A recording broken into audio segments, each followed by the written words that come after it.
Oh, aha, and we're live. Hopefully, there's sound. I nearly forgot to turn it on. Just coming up to 9 o'clock, folks. So just popping on a little bit early, as always, to make sure that everything's working okay. Excuse me. So for any of those who are joining me early, just say hello if you like. Nice to have you as always.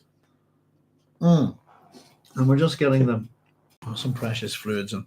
But there's 9 o'clock, folks, and everything seems to be working well. So I'll say welcome to Doc Sloan's Science Fiction Station here on the Doghouse on YouTube, our wee little science fiction channel. And we're running with our Dune Messiah book club. And today is chapter 12. I've called this one Gaius, Helen, Mohiam's Long Walk. Excuse me. As well as The Bargain, I suppose. So there's Carlos Crescelia saying, hey, Doc. Hi, Carlos. I got your comments there, but I hadn't had time to respond to them. I too have seen Dune Part 2 for a second time. And I have to say, I don't like it at all. As much as the spectacle's all lovely. Goodness gracious, the more and more I think about it, the more and more I'm not happy with it. But it really seems to have ripped the heart and soul and intent out of Frank Herbert's Dune, doesn't it? There's Lord Crunk saying hellos. Hi, Lord Crunk, how you doing? Excuse me. I don't know. In fact, I was able to look for certain things the second time around, Carlos, if you see what I mean, that I wasn't quite sure about. So, for example, Gurney Dawes' comment about his family being killed by the Harkonnen, so he doesn't bother to mention them when he takes his revenge. The Emperor doesn't kiss the ring, and the Baron Harkonnen is a heterosexual because the two sex slaves in his room that he kills are women. There you go, just amongst them. And who is this Chani person? You know, but and it's interesting, I suppose, because we're going to, in this chapter, we're going to see a bit of the insight, you know, some of Paul's inner kind of thoughts about trying to save Chani here. And I really like this chapter, by the way, folks. It's an interesting chapter in terms of the writing, how it's set out by Frank, the pacing of it, and there's a bit of an emotional kick to it as well. I think it's a really nice chapter. It's very well written. And there's Cynthia saying, hi, Doc. Hi, Cynthia. How you doing? Thanks very much for joining us. I hope you're all keeping well. Yeah, just reading through this and just on some of the thoughts I've had on it. And this chapter really is split into two sections. And one of them is where I suppose we get to see the nature and symbolism of the Atreides power and how it's being played upon the Reverend Mother Gaius Helen Mohiam. So we're going to go on a little journey with her through Paul's citadel. And then the second half of the chapter is obviously the meeting with Paul and his aides and attendants and the bargaining, if you like, for Chani's life. You know, there's Barbara Bilo saying, howdy, Doc. Evening, y'all. Howdy, Babs. How you doing? Thanks very much for joining us. As always, good to see you. So, yeah, I don't know. Again, for those of you who maybe haven't seen the film yet, I'm wondering, have you caught it? Have you caught Dune Part 2 and wondering what you think? There was also, before we go any further, folks, I put a wee link to it on the community section of the YouTube channel. There's a little bit of footage, unseen footage from David Lynch's Dune, featuring Hera and Jessica and Alia, which was interesting. And there's a couple of videos up about it. One is actually, I think, an introduction to the video by the actress that played Hera. And the other one is there's another video showing the process of how they've cleaned up the clip, I suppose, to make it presentable to us. So if any, especially any Alia fans, check that out. It was very, very interesting to see, and especially in the light of the shiny Denis Villeneuve adaptation. You know, but we're putting our thoughts together on it. We're definitely going to have a chat about it. You know, almost to the point where I think I might make a commentary for the film that you could listen to while watching the movie. But I don't know if film companies like that kind of thing or not. You know, it's all that shame it got cut. Yeah, and especially if they put a bit of the effect onto Alia's voice. She really seemed to be giving it plenty there, But it's and I think it's one of those sad scenes as well, isn't it? I didn't, certainly the bit, or what leads into that is actually the way the Fremen people talk about Ali and the way they treat her, that kind of thing. But yeah, almost everything's a shame that it got cut from the David Lynch version, I think, Carlos. But there we go. But yes, indeed, it's just another adaptation of Dune, and I find it kind of funny. I think is it that perhaps Denis Villeneuve might want to wait about 12 years or so to age his actors appropriately. Excuse me, before doing Dune Messiah. That made me wonder: has he not heard of makeup and stuff? That I don't know if anybody's ever seen Excalibur, but the actor that plays King Arthur in it goes from arguably about a 14, 15-year-old boy, about the same age as Paul, all the way through to the old Arthur, if you like. And the makeup's exceptional. He looks really young when he's young, and he looks old when he's old, But there you go. Oh, I'll tell you what, one other thing, folks. Carlos is saying, when you think about it, Alia would have been a really creepy kid. Yeah, but would have been fun to hang around with, wouldn't she? I don't know. Just depends on what you think's weird or creepy. The other wee thing I was thinking on, folks, just as an antidote to all the shiny Denis Villeneuve science fiction adaptation of Dune stuff, for anybody who wants to see what I would recommend is a really good film. Check it if anybody's got Netflix. There's a film called Spaceman with Adam Sandler as in the lead role. And I'll just tell you what, not to do anybody injustice. Let's look it up, just so I can remember the actors' names. So it's Adam Sandler, Kerry Mulligan, Kunal Nayyar, and Isabella Rossellini are in it. It's based on the book Spaceman in Bohemia, I believe. Let me see. Is there any? It is. Let me see. So, Spaceman's a 2024 American science fiction drama film directed by Johan Renck and written by Colby Day. It's based on the 2017 novel Spaceman of Bohemia by Yaroslav Kalfa. It stars Adam Sandler, Kerry Mulligan, Kunal Nayyar, Isabella Rossellini, and Paul Dano. It follows an astronaut sent on a mission to the edge of the solar system who encounters a creature that helps him put his earthly problems back together. I'll not say anything else about it. But if anybody wants to watch I loved it. I absolutely loved it. And I think it's one of the best science fiction films I've seen in years. And I was gobsmacked at Adam Sandler. Usually I would see him in comedic roles in films from America, but I was absolutely, utterly impressed by this movie. And it's a real kind of, if we talk about kind of what the new wave wanted in terms of the idea of inner space and outer space, if you like, and how cyberpunk kind of, the cyberpunk movement failed in that, if you like. This is something that I think is a worthy successor. I can't gush about it enough. I can't wait to see it again. It's a really good science fiction film with a real emotional punch, real emotional intelligence about it. And I urge you all to check it out. I'd love to know what you think about it. But highest recommendation from me. And as I said, a real antidote to the Dune. Something with real meaning. And I loved it. So check it out. That's what we do here. Promote some good sci-fi, folks. Well, let's get started, shall we? Chapter 12, we've got a really short epigraph. You do not beg the sun for mercy. And this is from Muad'Dib's Travail from the Stilgar commentary. You do not beg the sun for mercy. I was kind of joking the other week that you might do if you worship the sun god. And to me, it was a little bit reminiscent of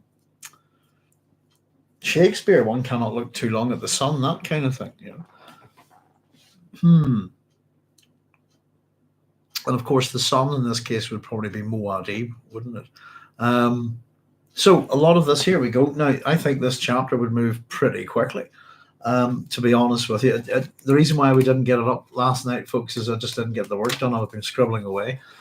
but it's one of those chapters where there's going to be a lot of movement in it, and then we're going to hit dialogue. And generally, where that's not so much, those chapters tend to go a wee bit slower, but I have a funny feeling this one will go a wee bit quickly. Baz Better saying, right, can't help but think the superstitious Fremen would have been quite wary of her and the other children wouldn't play with her. Yeah, the superstitious aspect of the Fremen is interesting in the new film, I think. I don't know. It depends, I suppose. Yeah, I get, again, it's part of what makes Alia's character very sympathetic, I think, in Dune. And all the more tragic later on. So here we go. One moment of incompetence can be fatal, the Reverend Mother Gaius Helen Mohiam reminded herself. She hobbled along, apparently unconcerned, within a ring of Fremen guards. One of those behind her, she knew, was a deaf mute, immune to any wiles of voice. No doubt he'd been charged to kill her at the slightest provocation. I've always pointed out that there is a defense against the voice, and it's I'm a musician. I'm a person that doesn't wear them, but they're called earplugs. There you go. Noise cancelling headphones. There's all sorts of things that would defend against the voice, I think. And it's kind of got to me to be one of those things where it's a bit like the God Emperor. We realize once as much as later on we realize that the God Emperor is invulnerable, he can be taken out with a water pistol, ultimately. But we don't know that, I suppose. So a deaf mute, immune to any wiles of the voice, no doubt had been charged to kill her at the slightest provocation. So we get her thoughts here. And why had Paul summoned her, she wondered. Was he about to pass sentence? She remembered the day long ago when she tested him, the child Kwisatz Haderach. He was a deep one. Damn his mother for all eternity. It was her fault. It was her fault the Bene Gesserit had lost their hold on this gene line. Excuse me. And just to point out something that goes throughout these books is fault and blame, if you like. In this case, it's all Jessica's fault. Nobody else has got anything to do with it. Silence surged along the vaulted passages ahead of her entourage, and she sensed the words being passed. Paul would hear the silence. He'd know of her coming before it was announced. She didn't delude herself with ideas that her powers exceeded his. Excuse me. And that's kind of, the word powers is kind of interesting there. We'll have a bit of a natter about it as we move along.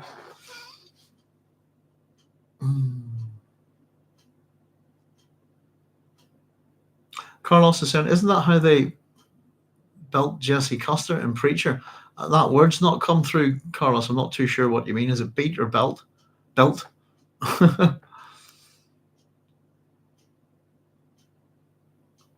Oh, what, earplugs? Goodness. I got you. I don't know. Thank you, Carlos. It's been a long, long time since I've read Preacher. I caught it I caught the TV show a while back. Kind of enjoyed it. I thought it was quite good. Preacher's one of those things that it started really well. The ending wasn't that great. But I don't think I read Preacher the first time around. I'm not sure what magazine it was published in, but I caught it in the 2000 AD reprints. And eventually I think I grabbed the graphic novels. But yeah, it's funny that, isn't it? It's one of those things that the thing you never think of is often the simplest things, isn't it? Damn him, is her thoughts.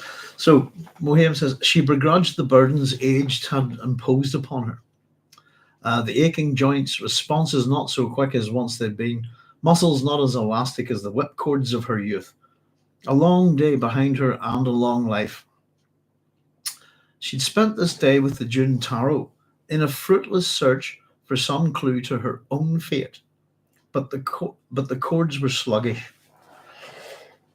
Excuse me. Now, I've just made a wee note here, and I've just put down C note 40 from the previous chapter. So here I go. Just in relation to this, she spent the day with the Dune Tarot in a fruitless search for some clue to her own fate, but the chords were sluggish. Now, from the previous chapter, this note is where Paul says, "I'm devilled by a vision, and you spew nonsense. What do you know of prescience?" And he's talking to Hate, and it's this bit that's particularly relevant. Sorry, I've seen the oracle at work, says Hate. I've seen those who seek signs and omens for their individual destiny. They fear what they seek, and I just thought that as soon as I read this, that reminded me of that from the previous chapter. And if that's the case, then she's afraid, is my little note here. Some clue to her own fate, and there's almost a fatalism about her here as well, by the way, I think. As much as we talked about the age, Burden's age had imposed upon her. And it's 12 years long since she's last met young Paul. But a long day behind her and a long life. I think that's almost sort of fatalistic as she thinks she's going to her doom. And perhaps she is, and perhaps there's some sort of level of prescience involved there, but the Tarot's not been able to sort it out for her. Now, the guards were told herded her around a corner into another of the seemingly endless vaulted passages. Triangular metal glass windows on her left gave a view upward to trestled vines and indigo flowers in deep shadows cast by the afternoon sun. Tiles lay underfoot, figures of water creatures from exotic planets, water reminders everywhere, wealth, riches. Excuse me.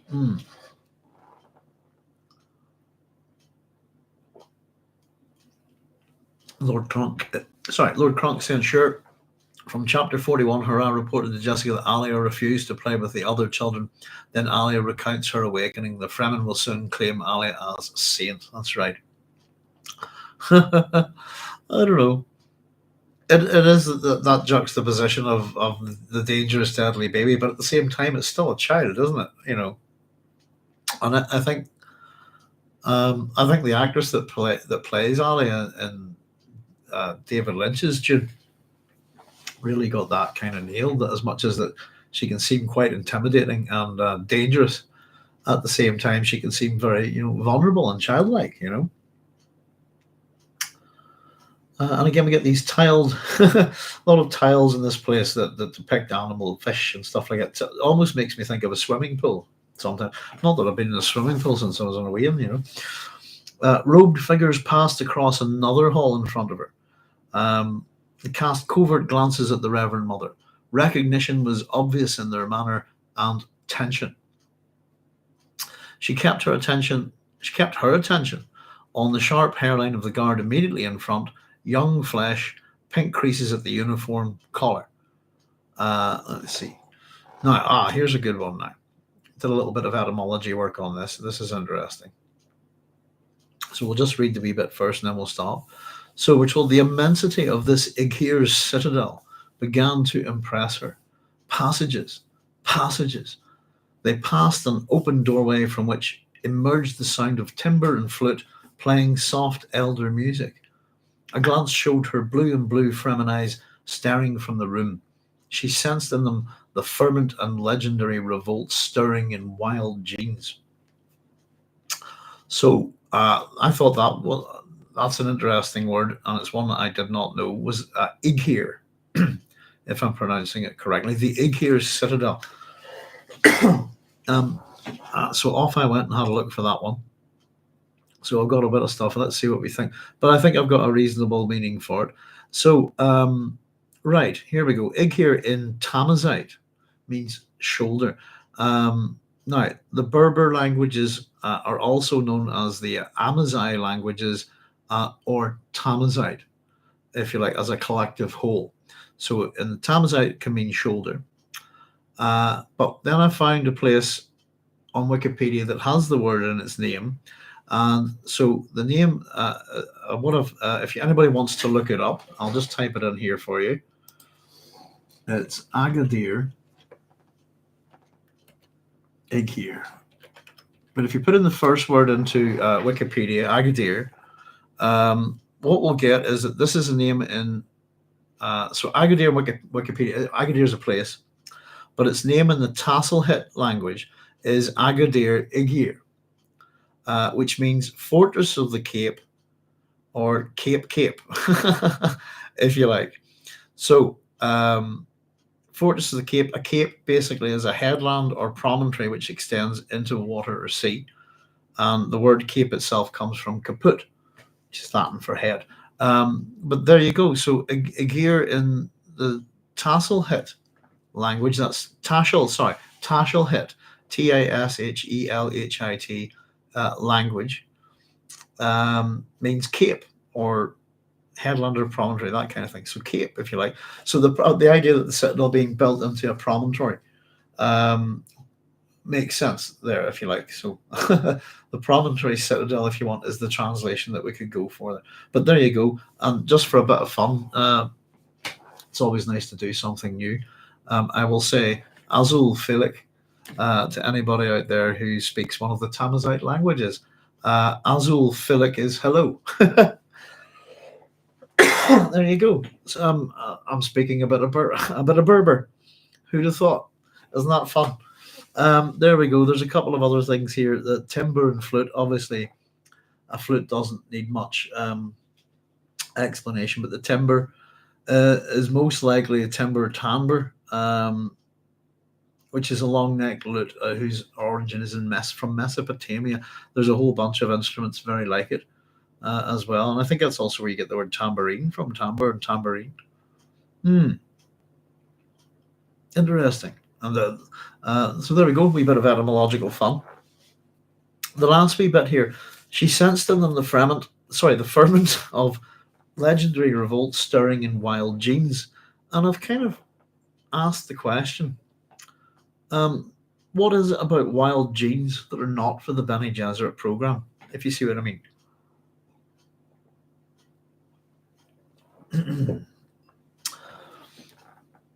I wonder why do they exclude certain genes, and what do they mean by wild, I suppose, as well. Not under their control, I'm thinking, Excuse me. So here we go. There lay the measure of her personal burden, she knew. A Bene Gesserit could not escape awareness of the genes and their possibilities. Which makes me still wonder why ignore wild genes. She was touched by a feeling of loss. That stubborn fool of an Atreides, and this is Paul she's talking about, I think. How could he deny the jewels of posterity within his loins? That's a great way of putting it, isn't it? A Kwisatz Haderach, born out of his time, true, but real. Real. As his abomination of a sister. And there lay a dangerous unknown, a wild Reverend Mother, spawned without Bene Gesserit inhibitions, holding no loyalty to orderly development of genes. Now, excuse me, folks. Let me see. We get a bit of a chat within this about Alia being an abomination, and the mention of wild genes, etc. here. But what I think we have here, and I might be wrong, is a Bene Gesserit definition of abomination. So a dangerous unknown, a wild Reverend Mother, spawned without Bene Gesserit inhibitions, whatever they might be, holding no loyalty to orderly development of genes. So wild means wild, and chaotic, not ordered, I suppose. And I don't think it's a complete definition, but I thought definitely that's the way she's looking at it. She's the dangerous unknown. She's a wild Reverend Mother, spawned without Bene Gesserit inhibitions, holding no loyalty to orderly development of genes, or the sisterhood, I think, perhaps, is if they're synonymous. Now, of course, there's a little bit more to Alia than that.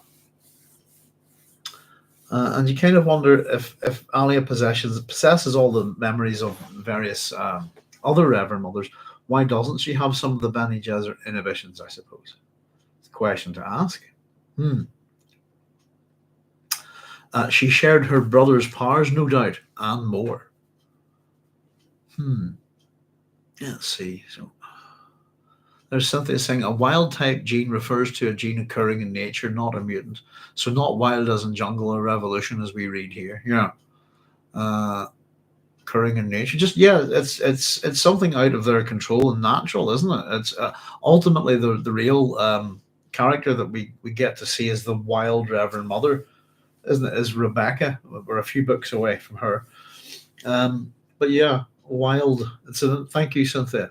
Well, a gene occurring in nature. So natural in a funny way. Spawn without Bene Gesserit inhibitions. And Bene Gesserit order, I think. Orderly development. But I'm wondering, well, I suppose we do know what the inhibitions are, don't we, actually? They'll be coming up in this chapter. So the size of the citadel began to oppress her. Would the passages never end? The place reeked of terrifying physical power. No planet, no civilization in all human history had ever before seen such man-made immensity. Pardon me, a dozen ancient cities could be hidden in its walls. I thought that was kind of funny because a lot of ancient cities aren't that big, to be honest with you. The tiny little town that I live in would have a population bigger than ancient Athens, for example, easily. Well, not by much, but by enough, I suppose. So they passed, a lot of, we're getting all of this, I suppose, the size of the place and the architecture. Excuse me, a bit like certain types of buildings, like cathedrals and things like that, are meant to be an obvious symbol of power. And they're often the largest building, well, up until the event of, I suppose, modern skyscrapers, etc., but certainly within the UK and Europe, it used to be that your cathedral would be the biggest building in your town or city. What was it? Cathedral cities? Was it? If anybody knows the old, is it Spinner's song? And if you want a cathedral, we've got one to spare in my Liverpool home. There you go. Sorry about that. That's an old advert. That's an old song from an old Give Blood advert in Britain. But yeah, Liverpool having two cathedrals. If anybody's, oh goodness, here's one for you. If anybody's never seen the cathedrals in Liverpool, take a look. There's the standard cathedral, one that looks like a normal cathedral. There's the one that's called Paddy's Wigwam. Oh, there we go. That's its nickname, Paddy's Wigwam. Have a look at that and tell me it wouldn't be a perfect house for the Baron Harkonnen. It's a bizarre looking thing. It's like something out of H.R. Giger. If it was painted black, it would be truly terrifying, I think, I just thought of that. It's interesting. Yeah, with the passages never end, the place reeked of terrifying physical power. And then we get this hyperbolic kind of nothing in all of human history has ever seen such immensity, ever made such immensity. A dozen ancient cities could be hidden inside its walls. Let's see. Yeah.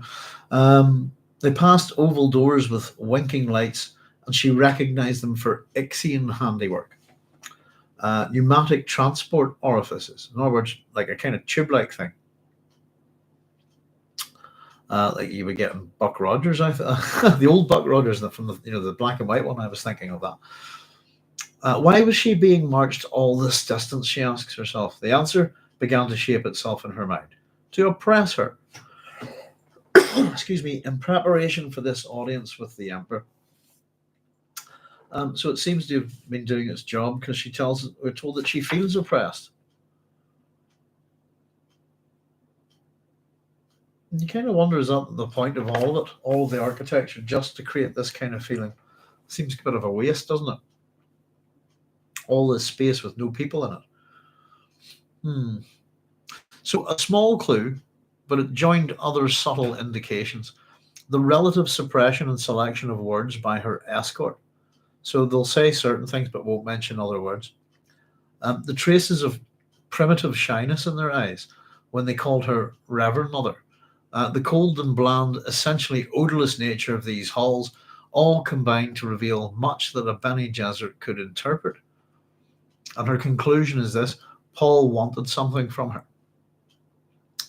And this, I suppose, gives her hope, doesn't it? That he's not just going to snuff her out or execute her, this kind of thing. There's something he wants. Excuse me.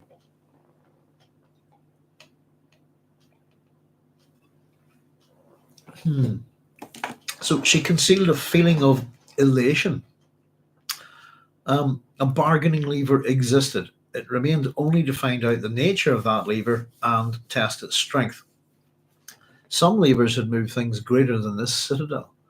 A finger's touch had been known to topple civilizations. The Reverend Mother reminded herself then of Skytail's assessment. So when a creature has developed into one thing, he will choose death rather than change into his opposite. Excuse me. And this is the comment that was made whenever the conspiracy were discussing the Bene Tleilax's Kwisatz Haderach, who committed suicide.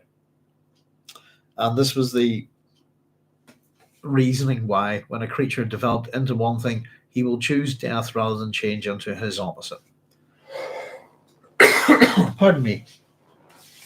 And I think it can generally be said to be true. Depends on how you look at it, I suppose. What examples would you give?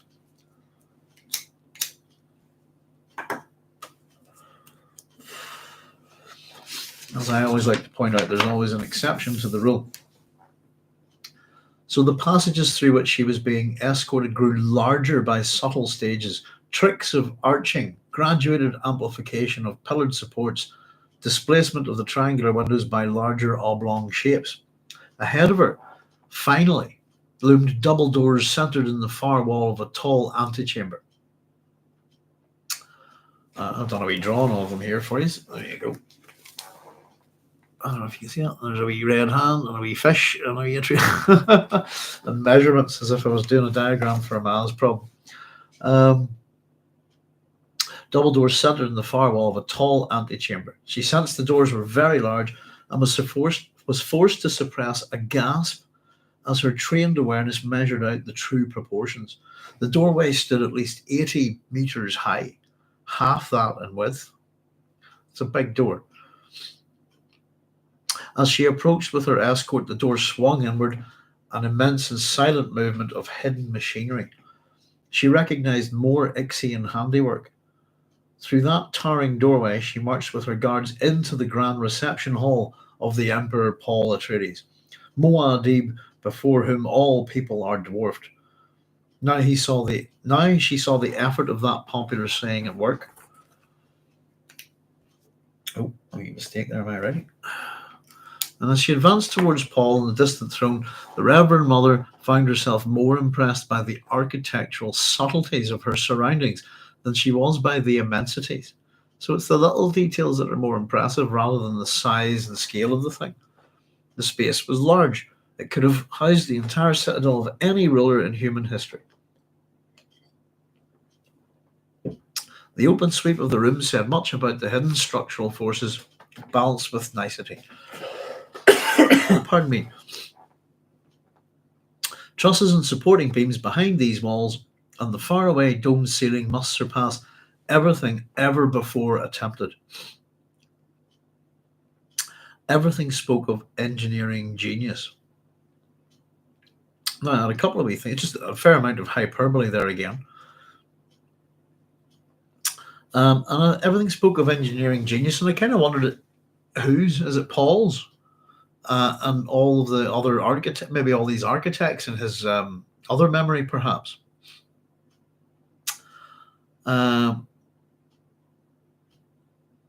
Just prior to that, oh goodness, I jumped ahead a bit. The passages through which she was being escorted grew larger by subtle stages, tricks of arching, graduated amplification of pillared supports, displacement, etc., etc. This is a real thing. If anybody wants to take a look at the Parthenon, you will go into detail, go read about how it's constructed, and that it has proportions that are kept, if you like, depending on how far a distance you are from it. It has it's a very interesting building, and I think it's built with the golden ratio. Um, and I wouldn't be a person to give you every single in and out of the Parthenon, but it's a building that's built a certain way. If you see what I mean, that would remind you of some of the subtleties of Paul's citadel. Excuse me. The interesting thing, I suppose, is often that buildings like this are cathedrals or mosques, this kind of thing, but huge kind of religious buildings. And apart from really the suggestion of wealth and the tiles and stuff, there doesn't seem to be much of a religious aspect to it. But maybe that's just maybe you can get that just from huge empty spaces. I'm thinking, perhaps. Reverend Mother Mohiam reads the passages of her citadel better than her tarot cards. That's a good point, Sophie. Her skills are not dimmed. Perhaps the Dune tarot obscures Bene Gesserit vision even as it obscures Paul's vision. Well, I think it does, Cynthia, doesn't it? As much, I think Paul says, as much as it works against him, it works against them as well. It muddies all the waters, I think. Yeah, she's an astute observer of the architectural subtleties in this place, isn't she? This is one of those chapters where the inner is much more important, isn't it? Even where what's actually being said is probably not what's being said at all. And it's that kind of thing that the Dune series does so well, these kind of inner tensions between the characters. The other thing I really like is, and I was going to get to it in a minute because we're nearly there, is that how Gaius Helen Mohiam is being treated by Paul.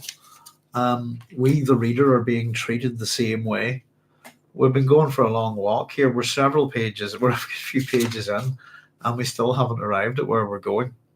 And so what Frank's doing with the writing in the chapter, pardon me, is kind of emulating what's happening to Mohiam in the book itself, which I think is quite interesting. Where do we get to? So proportions, let's see. Without seeming to do so, the hall grew smaller at its far end, refusing to dwarf Paul on his throne, centered on a dais. An untrained awareness shocked. There we go. Shocked. By the way, I want to point that out. Shocked, and Mohiam's going to be shocked a lot, I think, in this chapter. But the words are the two key words that go around Mohiam in this chapter are shocked and shuddered. Shock and shuddering and shock, etc. This kind of thing. We'll have a wee chat about them later.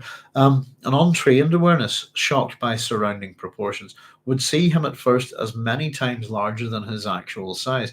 Colours played upon the unprotected psyche. Paul's green throne had been cut from a single Hagar emerald. It suggested growing things, and out of the Fremen mythos, reflected the morning colour. It whispered that here sat he who would make you mourn. Life and death. Life and death in one symbol, a clever stress of opposites. Behind the throne, draperies cascaded in burnt orange, curried gold of Dune earth, and cinnamon. The curried gold of Dune earth and cinnamon of flecks of melange. To a trained eye, the symbolism was obvious, but it contained hammer blows to beat down the initiated. So again, it's wealth, isn't it, really?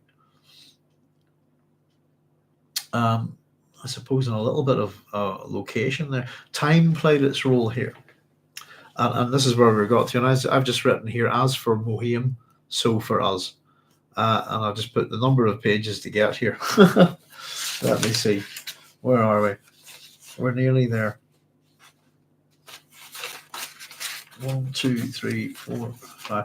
Yeah, we're basically, it takes us about 5 pages to get to Paul, if you like, within this chapter. And that kind of, I think, emulates the way it takes Mohiam a bit of time. Time plays its role here, both for Mohiam, for Paul, etc. in the book, but for us as well, I think. So the Reverend Mother measured the minutes required to approach the imperial presence at her hobbling pace. You had time to be cowed. Any tendency towards resentment would be squeezed out of you by the unbridled power which focused down upon your person. You might start that long walk toward that throne as a human of dignity, but you ended the march as a gnat. And we get our scene set up for us here.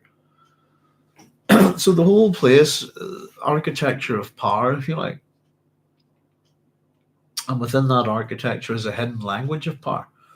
And what it means really to state oppression is what we can get here. They're not things that we think we should be getting from our hero, are they? They're all kind of negative. Unbridled power. You went down toward that throne as a human of dignity, but you won't end up that way. You'll end up the march as a gnat, as the littlest of things. I always loved the gnat and the new. GNU. So we have our scene set up for us here. Their aides and attendants stood around the emperor in a curiously ordered sequence. A tentative household guardsman along the draped back wall. The abomination, Alia, 2 steps below Paul and on his left hand. Stilgar, the imperial lackey, on the step directly below Alia, also on his left. And on the right, and step up from the floor of the hall, a solitary figure, the fleshy revenant of Duncan, Idaho, the Gola. She marked older Fremen among the guardsmen, bearded naibs, with stillsuit scars on their noses, sheathed crysknives at their waists, a few mauler pistols, even some lasguns. And we get Mohiam's thoughts on this.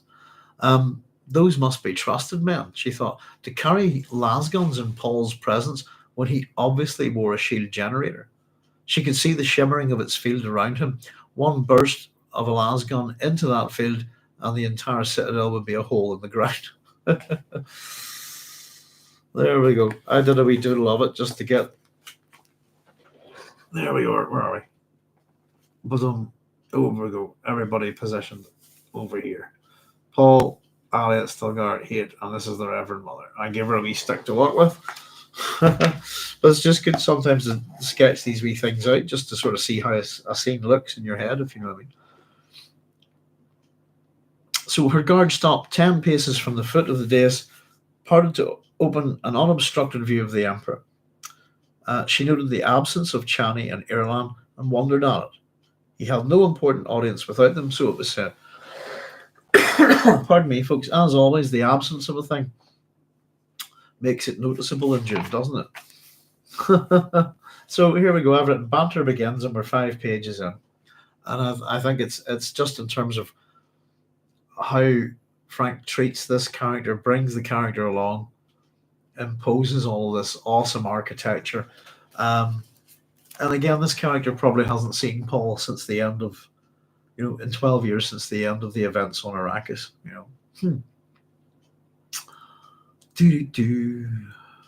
Cynthia saying, back to the size of Paul's citadel. Interesting that Reverend Mother Mohiam doesn't compare the size to the guild ships.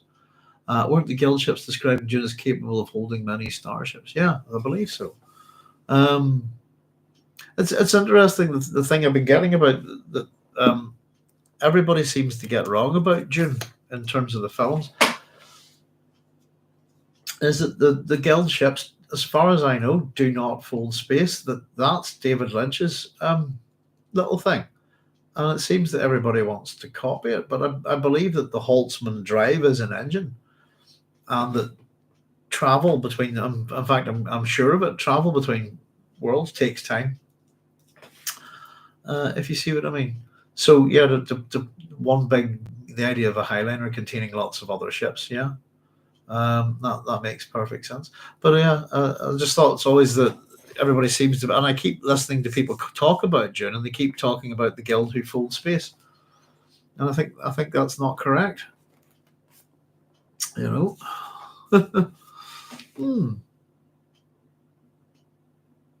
Yeah, it's the comparison, as you say, Cynthia, is to everybody everywhere throughout history, I suppose.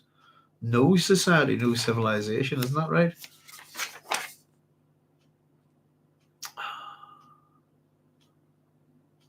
I must have written hyperbole there next to it.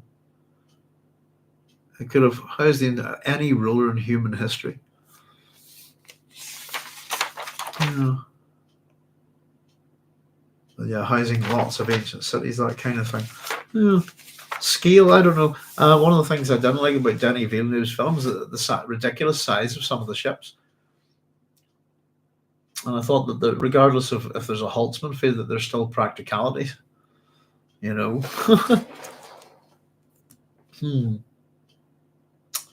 So let's have a wee look. Paul nodded to her, silent, measuring. Immediately, she decided to take the offensive. I like that.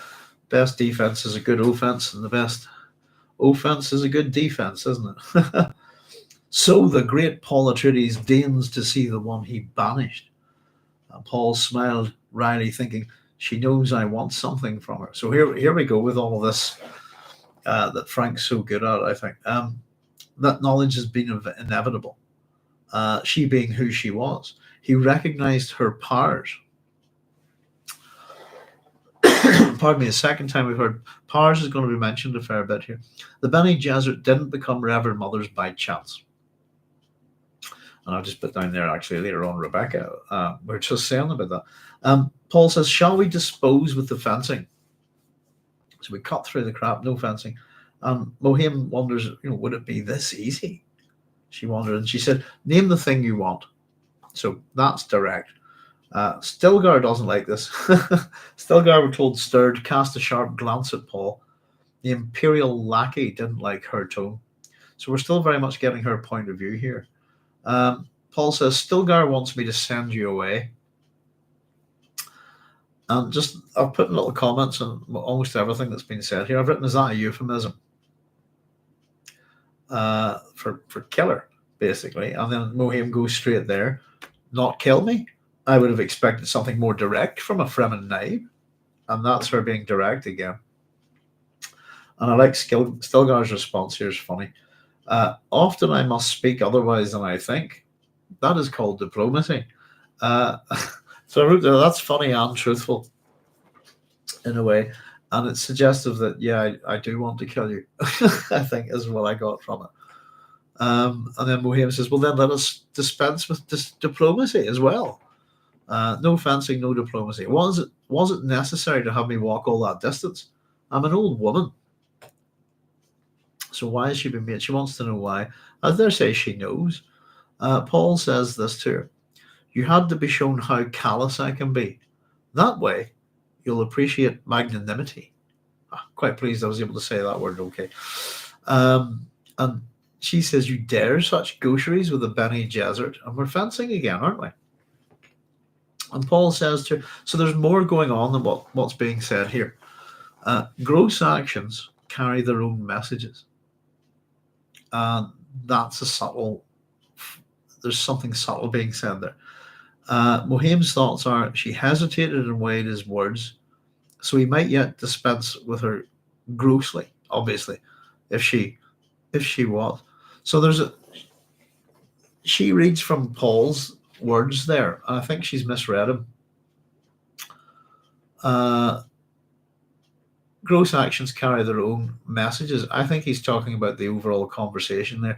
By the way, folks, all of this is theatre. I should have mentioned that right at the start, actually. I should write that on my notes. From the minute Paul opens his mouth. Well, he doesn't really open his mouth, but she starts, but this is all theatre. The question is, politics of theatre, who is it? For whose benefit is it? And she thinks, well, gross actions, perhaps if she does something grossly offensive, it might get her killed. But she's wanting to know, grossly, obviously, if she what? So in other words, what would trigger that response? Because she obviously doesn't want to do it. And she mutters back to him, say what it is you want from me. Just tell me. So Alia glanced at her brother, nodded towards the draperies behind the throne. She knew Paul's reasoning in this, but disliked it all the same. Call it wild prophecy. There's that word wild again. And we get this birth metaphor, I suppose. She felt pregnant with reluctance to take part in the bargaining. I think it's an interesting term. Again, the question becomes, how much does Alia know? What can she see? Pardon me. The same question with Paul. Paul says this: "You must be careful how you speak to me, old woman." And again, I've written here loaded sentence and theatre, but for whose benefit? Um, who's watching, I suppose. And it's the guards and the naibs, etc. I think it's more that. She's paying attention anyway. Mohiam's thoughts here are: he called me old woman when he was a stripling. Does he remind me now of my hand in his past? The decision I made then? Must I remake it here? She felt the weight of decision, a physical thing that set her knees to trembling. Muscles cried their fatigue. And Paul says, "It was a long walk, and I can see that you are tired. We will retire to my private chamber behind the throne. You may sit there." He gave a hand signal to Stilgar and arose. So I've written down here at this point, this is the theatre's over. And it sort of is for her benefit, but it's not. It's actually more for the benefit of the guards and the naibs. And what we're seeing here, what we have seen here, is by Paul bringing her here, just as he said, he's shown that he can be callous. But who has he shown that he can be callous? Everybody in this room. And then now he's being magnanimous. It's a long walk. You need rest. Come and I'll get you a seat, you see. And the dumb shoes are, but she's, the point I wanted to make out is at this point, one, she's still standing, I suppose, and two, that the dumb show, if you like, as it's going to be called, is over. And we get a scene transition from Mohiam's point of view. Excuse me. So Stilgar and the Gola converged on her, helped her up the steps, followed Paul through a passage concealed by the draperies. She realized then why he had greeted her in the hall, a dumb show for the guards and naibs. He feared them then. I've just written, is she correct? Question mark. Not sure. And now he displayed kindly benevolence, daring such wiles on a Bene Gesserit. Or was it daring? And I just thought, daring such wiles on a Bene Gesserit. The Bene Gesserit, I think, really do have airs and graces, don't they? They take much upon themselves. Who would dare against a Bene Gesserit? It takes a certain sense of arrogance, if you know what I mean, to look at yourself that way. Or was it daring? She sensed another presence behind, glanced back to see Alia following. The younger woman's eyes held a brooding, baleful cast. The Reverend Mother shuddered. I wonder, why is she shuddering? Sometimes I wonder, because we get these words and we know that certain organizations within Dune put out ideas about themselves and about others. Excuse me. For example, the Talaxi, the dirty Talaxi, the disgusting Talaxi. All of these are terms that the Talaxi put out. They're things that they want to be. They want others to look at them that way, deliberately. The Sisterhood do the same thing with witches. They want people to look at them as witches rather than as highly trained women, But the same thing comes with abomination. And the Reverend Mothers, the Sisterhood obviously has a definition of this term, but they really do have almost a supernatural reaction to it themselves. Like the idea of abomination being something like the bogeyman, that kind of thing. So we're told the private chamber at the end of the passage was a 20-meter cube of plasmelled yellow globes for light, the deep orange hangings of a desert still tent around the walls.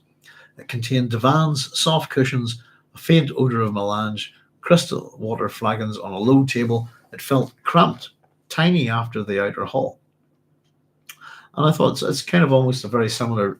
it was a smaller cube, wasn't it, of plasmelled with yellow globes in it.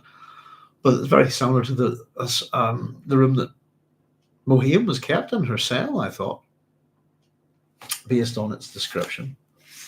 Let me see. I think I did a wee drawing of it. What chapter would that have been? Must be back a bit. Bear with me a wee second. Just to see him out.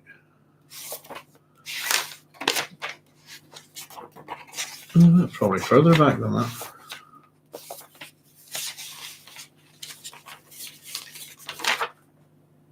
So, but no, it must be a wee while back. Sorry, folks. Oh, there it is. It's chapter 7. There's her little.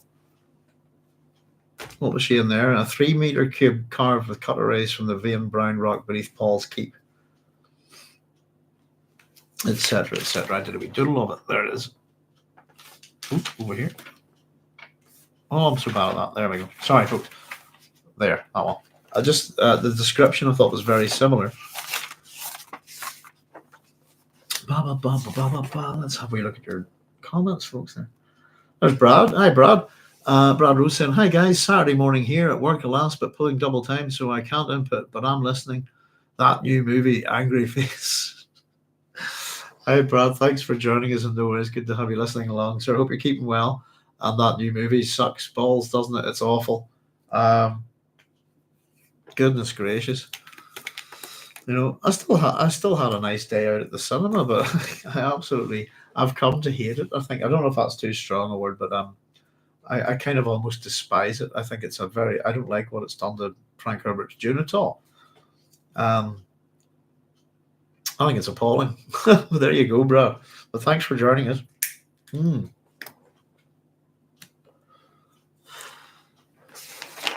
Where do we get to? Yeah, the bargaining. Sorry, I've jumped far too far ahead here. Let's see. Scene transition. So she realised then why he greeted her in the hall, a dumb show for the guards and knaves. He feared them then, etc., etc. And she shudders at the abomination Alia following behind her. Sorry, I've read on a wee bit there. So we're in the private chamber. Paul seated her on a divan, stood over her, studying the ancient face. Steely teeth, eyes that hid more than they revealed, deeply wrinkled skin. He indicated a water flagon. She shook her head, dislodging a wisp of grey hair. In a low voice, Paul said, "I wish to bargain with you for the life of my beloved." So there we go, that's it. Stilgar, now the response here I think is quite good. Pardon me. Stilgar cleared his throat. Alia fingered the handle of the crysknife sheathed at her neck. I just put double meaning here, metaphor, etc. And the Gola remained at the door, face impassive, metal eyes pointed at the air above the Reverend Mother's head. So her response here is, I suppose, an intelligent one. Have you had a vision of my hand in her death? You know, have I got anything? What have I got? You know, it's kind of suggesting, what have I got to do with her death? Have you seen something? She kept her attention on the Gola, oddly disturbed by him. Why should she feel threatened by the Gola? He was a tool of the conspiracy. Another use of the word tool there. Paul says, "I know what it is you want from me," Paul said, avoiding her question. Mohiam's thoughts are here, then he only suspects. I think she's wrong, by the way. I think he knows. But I think the point is with Paul, and I think the further we go in with this, I think we'll maybe see it, is that he's playing a role now, I think. Has to just go through certain motions to make things happen. But if that's the case, I think his prescience must be opened up. And we see problems with it as we go, don't we? Paul is prescient, he's not omniscient. So the Reverend Mother looked down at the tips of her shoes, exposed by a fold in her robe. Black. Shoes and robe showed marks of her confinement, stains and wrinkles. She lifted her chin, met an angry glare in Paul's eyes. And again, it's usually the emotion that we have with Paul. Elation surged through her, but she hid the emotion behind pursed lips, slitted eyelids. So she's happy. He doesn't. I know it is you want, then he only suspects. And I think that's to do also with the conspiracy here. What coin do you offer? She asks. Here we go. You may have my seed, but not my person. Irulan banished and inseminated by artificial. You dare! The Reverend Mother flared, stiffening, cutting him off there. Stilgar took a half step forward. Disconcertingly, the Gola smiled. And now Alia was studying him. Paul says, we'll not discuss the things your sisterhood forbids. I will listen to no talk of sins, abominations, or the beliefs left from past jihads. You may have my seed for your plans, but no child of Irulan's will sit on my throne. Your throne? She sneered. My throne, says Paul. Mohiam says, then who will bear the imperial heir? Chani. Mohiam says, she is barren. And Paul replies, she is with child.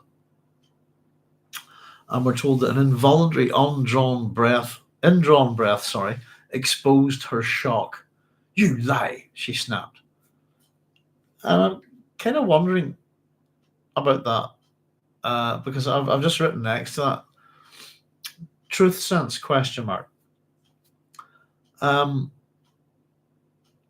And it must be just, I've written it must be the shock of, I suppose, going against what she thinks she knows. But otherwise, it seems a strange thing for Mohiam to say when Paul is actually telling the truth that she would know. I think, Paul held up a restraining hand as Stilgar surged forward. We've known for 2 days that she carries my child. And Mohiam's, but Irulan, Paul says, by artificial means only. That's my offer. So we're told the Reverend Mother closed her eyes to hide his face. Damnation! To cast the genetic dice in such a way, loathing boiled in her breast. The teachings of the Bene Gesserit, the lessons of the Butlerian Jihad, all proscribed such an act. One did not demean the highest aspirations of humankind. No machine could function in the way of a human mind. No word or deed could imply that man might be bred on the level of animals. Pardon me. So the interesting thing, I suppose, is we've got the word artificial. It's not intelligence, it's artificial insemination. And it seems to be linked to the prescriptions of the Butlerian Jihad against things like artificial intelligence, building the machine in the likeness of a human being, this kind of thing. And I suppose it would require a level of computer technology, but not one that would be artificially intelligent, I think. Your decision, Paul asks. Excuse me. Mohiam's thoughts here. She shook her head. We talk about shook and shudders a lot with her in this chapter. The genes, the precious Atreides genes, only these were important. I've written why. Need went deeper than prescription. That's a very important thing. For the sisterhood, mating mingled more than sperm and ovum, one aimed to capture the psyche. And I've written that kind of reminds me of Butler and the unborn and the nature of the preborn, if you like. The contracts that they have to write up, etc. So what we're told here, what her thoughts are that the genes, the precious Atreides genes, only those were important. So everything else doesn't matter. The need went deeper than prescription. That means to me that the need to get the Atreides genes would overrule any prescriptions from the Butlerian Jihad.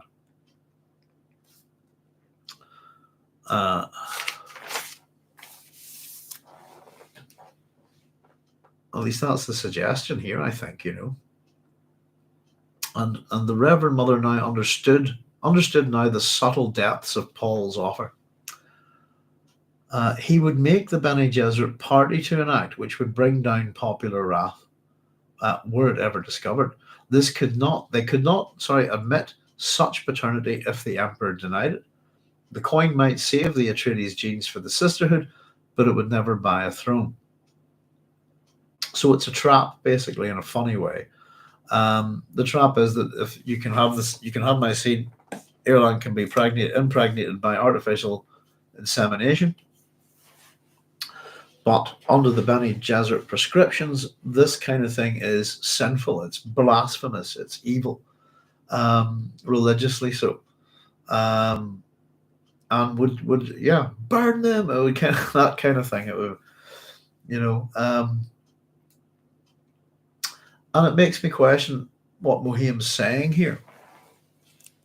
Paul described them as a corporation in the previous chapter, didn't he? What is it they're wanting to buy? What do they trade in? They trade in genes. But ultimately, what can you buy with your coin, I suppose, is the question we keep being asked here. This coin might save the Atreides genes for the Sisterhood, but it would never buy a throne. So that seems to contradict, if or maybe not, the precious Atreides genes are of most importance, but it won't buy a throne. Well, is the throne more important or isn't it? I suppose is the question. But the other thing is that I'm kind of trying to figure out with Mohiam in this chapter is that the religious aspect to the Bene Gesserit is a front. It's not real. They don't buy it. Politics is what they're about, ultimately, isn't it? The science of the happiness of mankind. But it seems that, if the Atreides genes are so important, what does it matter about the throne? If you have a universal super being, who cares if he sits on a throne or is a bus driver? Surely he can go about being a universal super being while driving a bus or any other profession. If you see, it's kind of contradictory. And the fact that they're quite prepared to need went deeper than prescription. I think that's quite important. Something I was trying to tell my son, I suppose, when you look at things like this, is the difference when people want something or when they need something. We're usually not too bothered if someone wants something from you, but if they need something, that might be different. They're two very different things. Mohiam's point of view, she swept her gaze across the room, studying each face. Stilgar, passive and waiting now. The Gola frozen at some inward place. Alia, watching the Gola, and Paul, wrath beneath a shallow veneer. This is your only offer, she asks. My only offer, says Paul. She glanced at the Gola, caught by a brief movement of muscles across his cheeks. Emotions. Oh. You, Gola, should such an offer be made? Having been made, should it be accepted? Function as the mentat for us. And the metallic eyes turned to Paul. Paul says, answer as you will. So the Gola returned his gleaming attention to the Reverend Mother, shocked her once more by smiling. An offer is only as good as the real thing it buys. The exchange offered here is life for life, a high order of business. We're told Alia brushed a strand of coppery hair from her forehead and said, and what else is hidden in this bargain? And I suppose it's coming, and I think she knows as well about, I think that Alia has a degree of foresight here as well. What else is hidden here? What else? The Reverend Mother refused to look at Alia, but the words burned in her mind. Yes, far deeper implications lay here. The sister was an abomination, true, but there could be no denying her status as a Reverend Mother, with all the title implied. Gaius Helen Mohiam felt herself in this instant to be not one single person, but all the others who sat like tiny congeries in her memory. Excuse me. They were alert. Every Reverend Mother she had absorbed in becoming a priestess of the Sisterhood, Alia would be standing in the same situation here. Now, bear with me a second, folks. Yeah, that's a good wee word. Congeries. A disorderly collection or jumble. Just wanted to make sure. Disorderly collection. I want to make sure I knew. I thought I was reasonably sure that's what the word meant, but I hadn't got time to look it up. Disorderly collection. That'll do, right? Like the rabble of the Reverend Mothers in the other memory. all jostling for attention.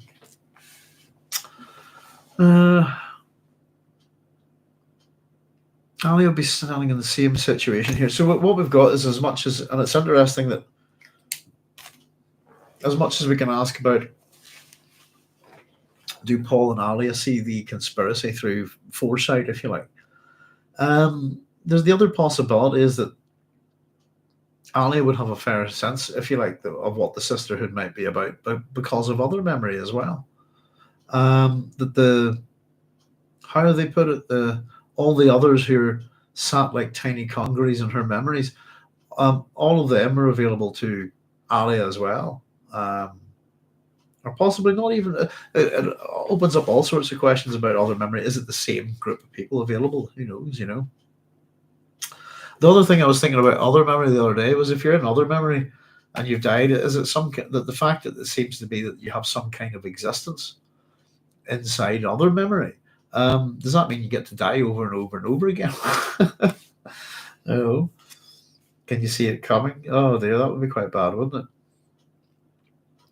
it? Cynthia saying, perhaps part of the Bene Gesserit prescription is differentiation from the Tleilax. If the Bene Gesserit do artificial insemination, who could tell them apart? Would this make it possible Tleilax who Kwisatz Haderach more of a rival? That's really interesting, Cynthia. It got me thinking about all of it. What I was kind of thinking about was the end of Dune, first of all, and realizing just that where this book is in terms of things, rather than jumping forward.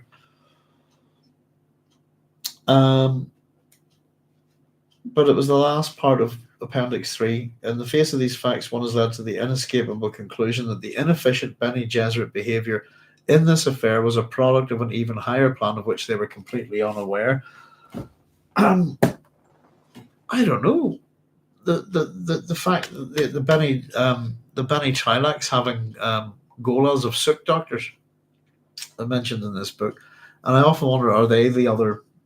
Is this the other plan? And you see, the other thing is, it's when you get to this stage in the Dune universe where all of these schools have had 10,000 years or so roughly to develop their skills, etc. Where really, are all of their technologies and skills at the apex? Have they, have the Tleilaxu mastered face dancery, this kind of thing? And I think the answer is no. But especially with the face dancers, the idea of having Bene Gesserit replaced, etc., as we go forward, this kind of thing. The other thing I was wondering, Cynthia, was that as much as we have the Bene Gesserit, we don't call them the Gesserit or anything like that. There's a few people discuss the meaning of the word Bene. I tend to go with the Latin good, if you like. The other, it's interesting, I was wondering, why are the Tleilaxu also known as the Bene Tleilax? Are these names that they've given themselves? I was wondering. As much as we have the dirty, disgusting, all of this nasty Tleilaxu, they're also the Bene Tleilax. Possibly names they give themselves. I don't know. It's just starting me thinking. All over the place as usual, Cynthia. Aye. And you see, very much I tended to think of the different. If you look at Dune in terms of evolution, as much as we all talk about the Atreides genes, etc., and the different families and so on, I think probably the two most interesting groups within the Dune series are the Bene Gesserit and the Bene Tleilax, because they represent, in a funny way, a singular gender approach to evolution. That the Bene Gesserit are off doing their thing, and it's very much a female-controlled form of evolution. The Bene Tleilax are doing their thing, and it's very much a male-controlled, So very much, I think it's always worth looking at them as two sides of the same coin. It's a common thing within Dune. Or the Janus aspects of each other, for example. And we're just starting to. It's been a long time since I've had not the first Dune book, but all the rest of them. And I've always found the Tleilaxu particularly interesting, especially when they're not in the first book. And you go, wow, these are kind of the main. And would we call them bad guys? I don't know. The main antagonists, if you like. as the rest of the books. Oh, maybe not all the way through, actually, to be honest. It's funny how certain groups shift within the Dune universe.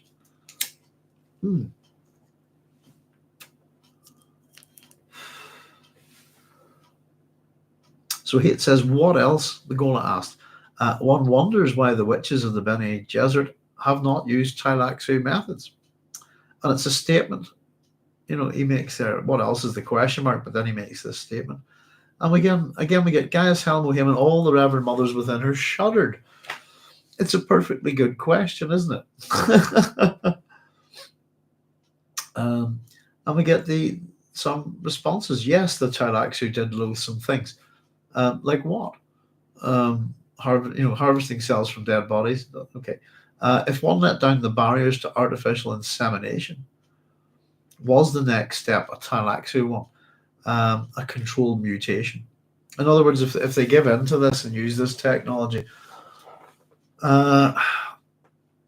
will whatever it is the Bene Gesserit hope to accomplish, will it be subverted and taken over by the Tleilaxu? And if that's the case, will the next step in whatever it is they're up to be to produce a controlled mutation? And I've written, well, as opposed to what? Well, as opposed to an uncontrolled one, which seems to be the difference between the two, if that makes sense. The Bene Gesserit are, as much as what they do is selective breeding,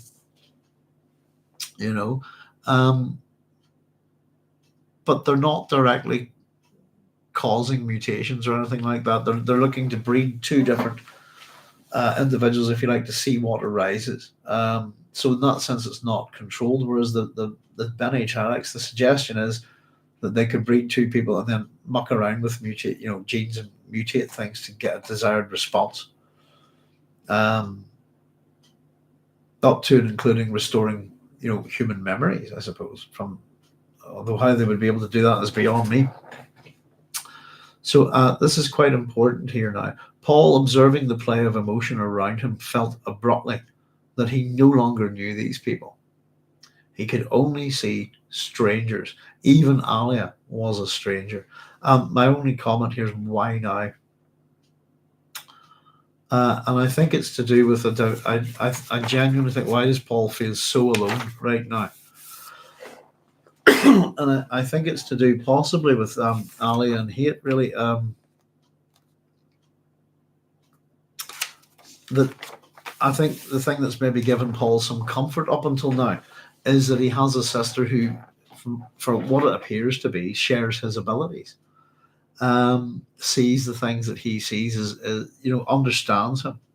And I think that's gone. And I also think that this is possibly a part where Paul's committed to whatever road he's on, and it is just playing a part now.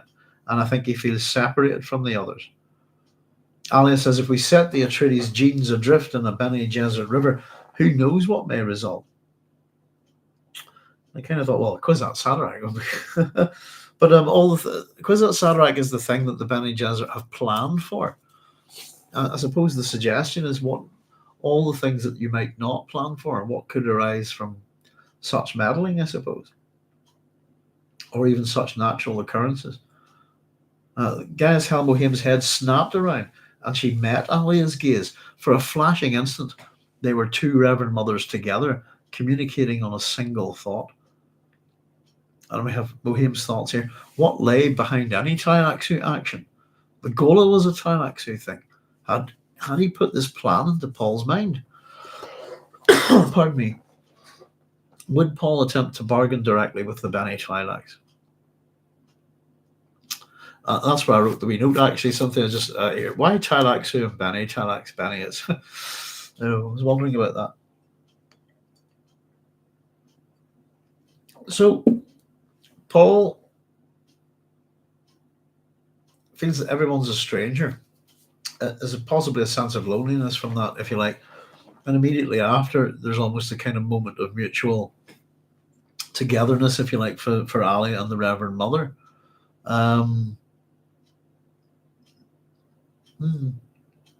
It's only for a flashing instant, we're told. It's their thoughts align. what's behind any Talaxi action? What are they up to? What's the end goal, if you like? The goal is a Talaxi thing. So is the Talaxi Gola here to put this plan into Paul's mind? Bargain with the Bene Talax. Would he attempt to do it?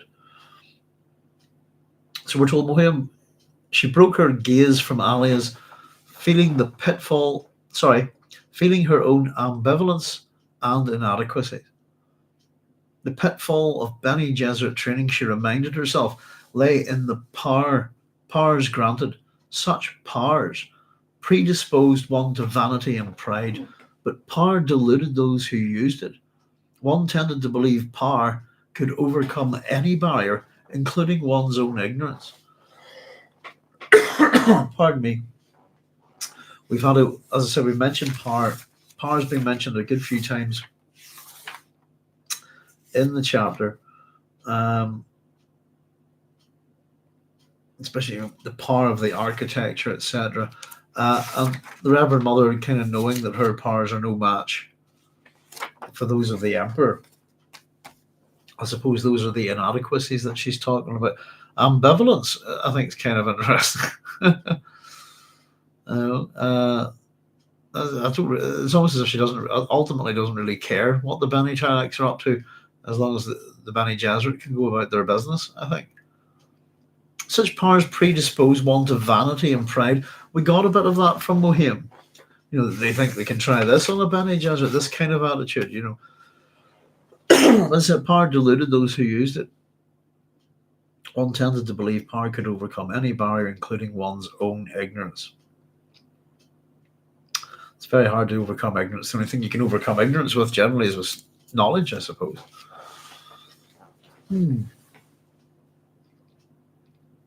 But we've got only one thing stood paramount for the Bene Gesserit. This is a reinforcement of what we were told earlier.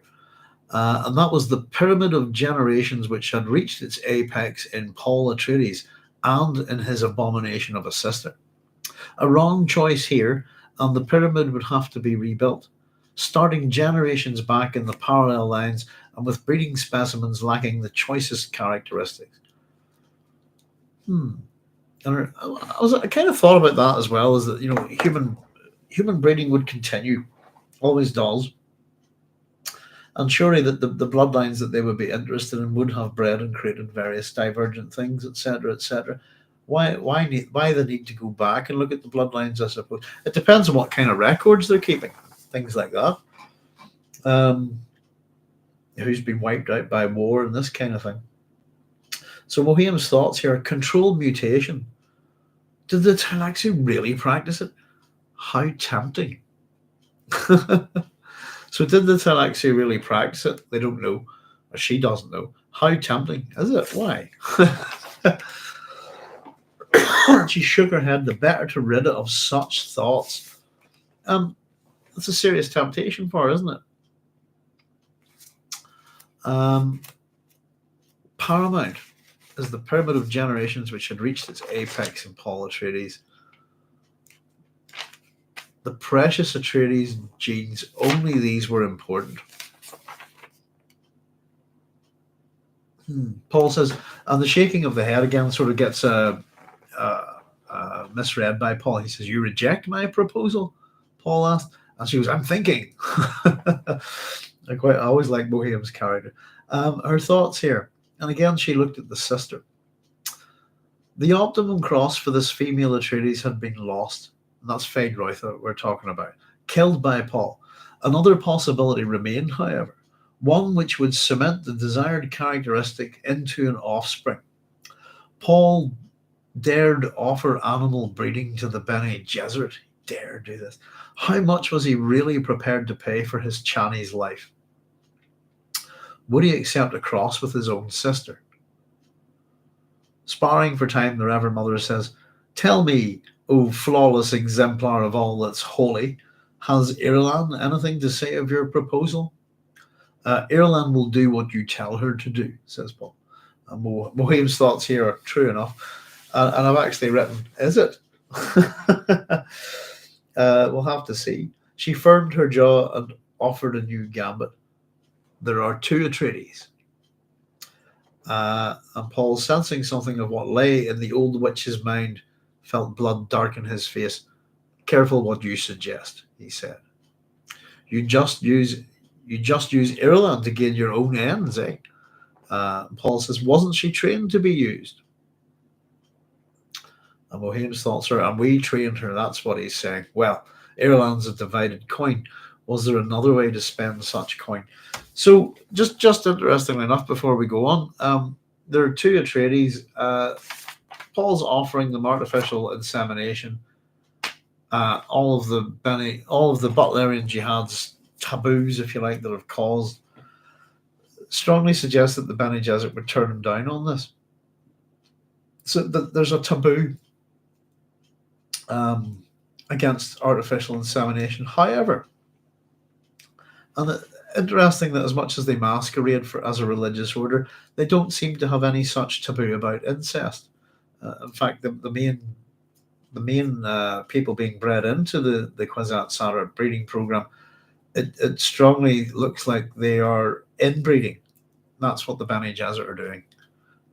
As much as we can talk about artificial insemination, natural selection, artificial selection, all of these things, the Bene Gesserit are inbreeding people to get a set of genes, which I think is, again, interesting.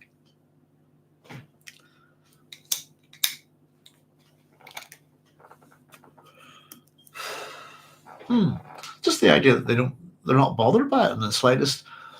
What the emperor is having sex with his sister and produced a child, that wouldn't cause a bit of an uproar in general society, if you see what I mean.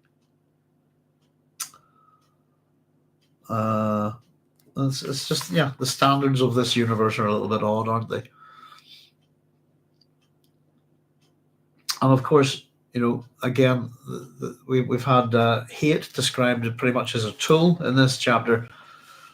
Human beings being used as tools for whatever purpose. Wasn't she trained to be used? That's Irulan is a tool of the Bene Gesserit. A coin is how they describe her. Currency to be spent, to be wasted on purchasing something. Will you put Chani's child on the throne? The Reverend Mother asked.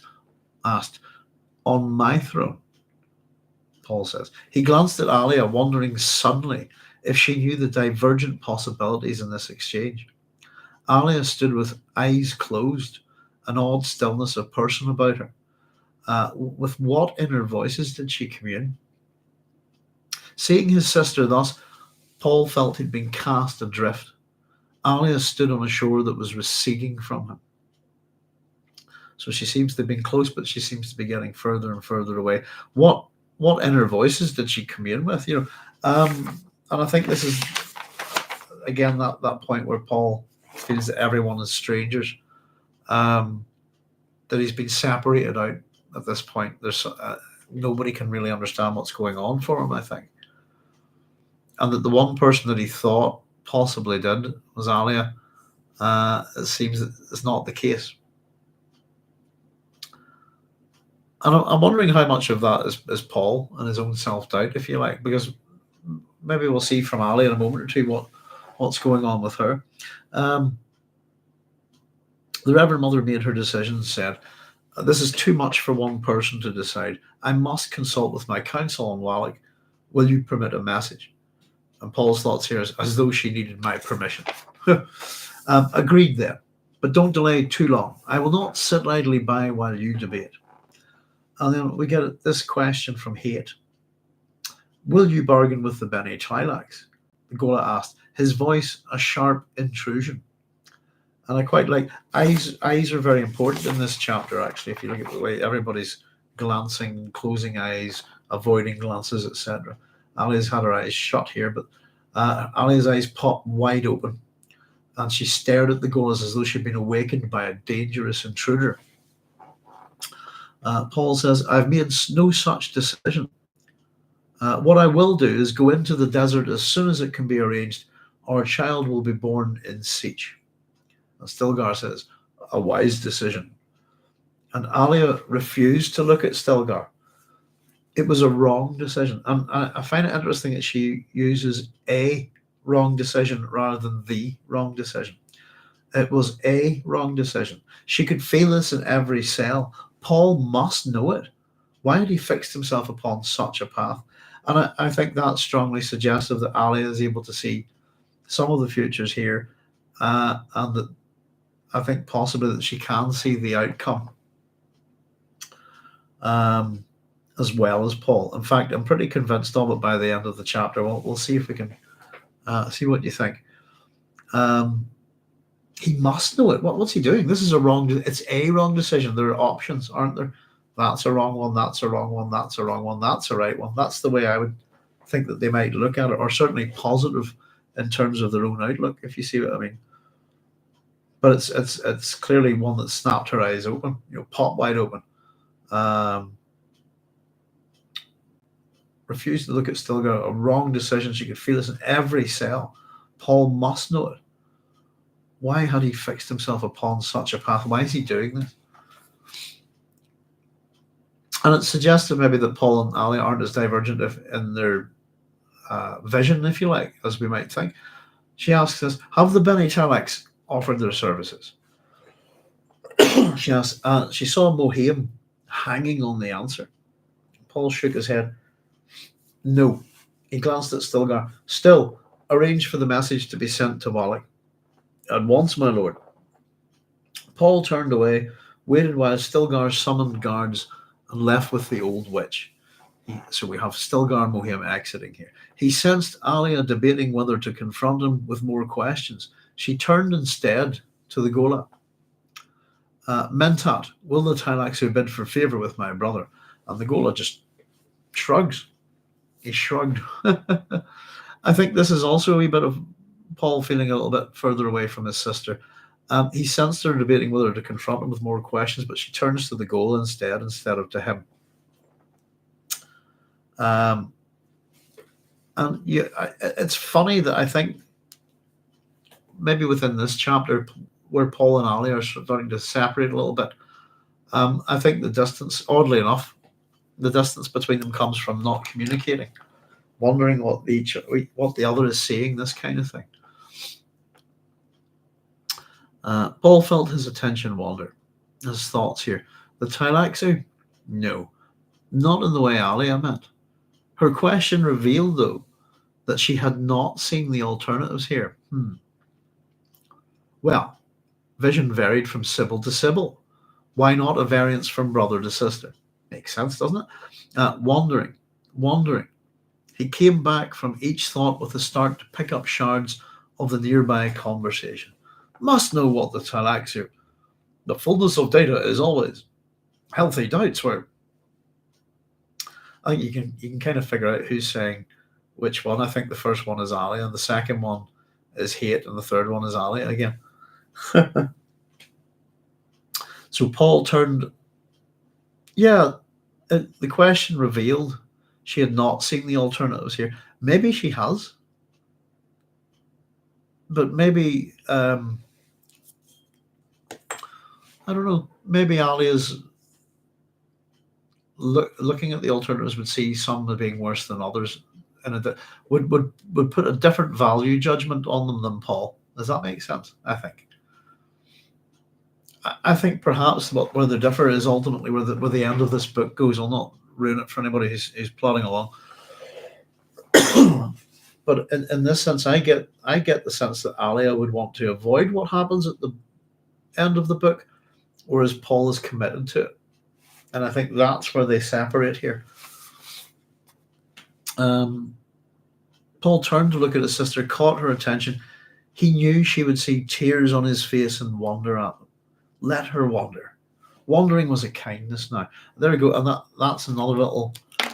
It's a kindness now to wonder. Again, now... And again, it sounds very fatalistic.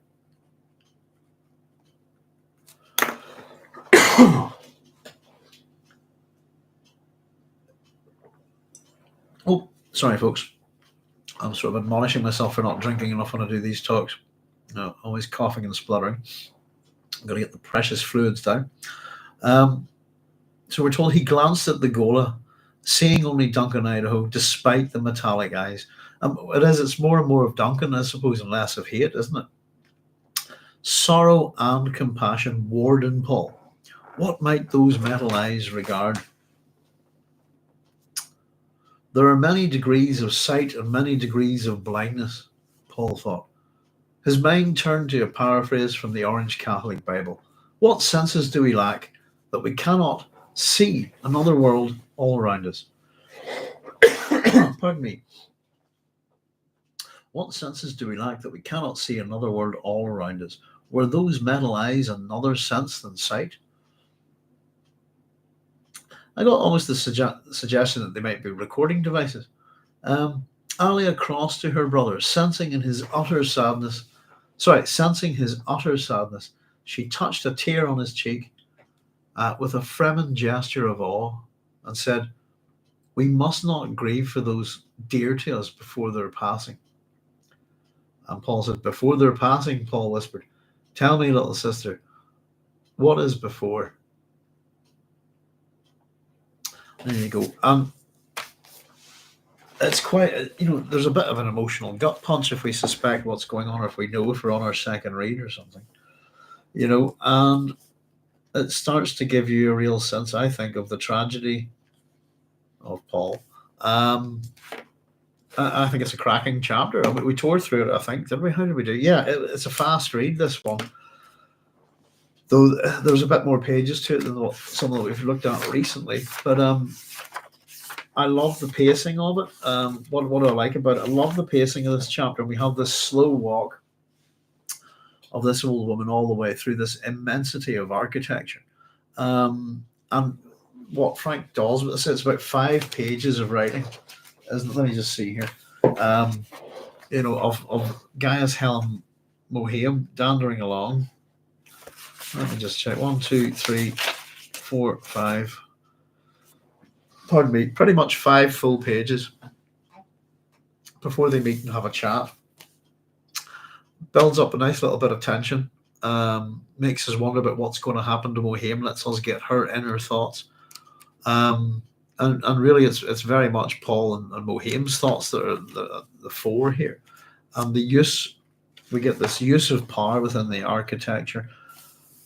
Strong suggestion, noting that Ixian work is being paid for and employed by the Atreides quite a bit. We get the nature of the throne, etc. And I even just enjoyed doing that wee diagram there, But the banter, it's very typical of what Frank does best, this kind of political intrigue. There's a bargain going on. It's commerce almost, isn't it? But with people at the heart of the exchange. And I think it's a very well written chapter. Stilgar is just there to be, but there's definitely what does each person know? And I suppose we've got a lot of that within this verbal fencing. There's how do we put it? Gross actions and gaucheries, and there's subtleties. There's some interesting metaphors, and Alia's fears are here, though we're not too sure what they are. But certainly with Mohiam's question, and also with the sexual tension of, I suppose, Paul and Alia.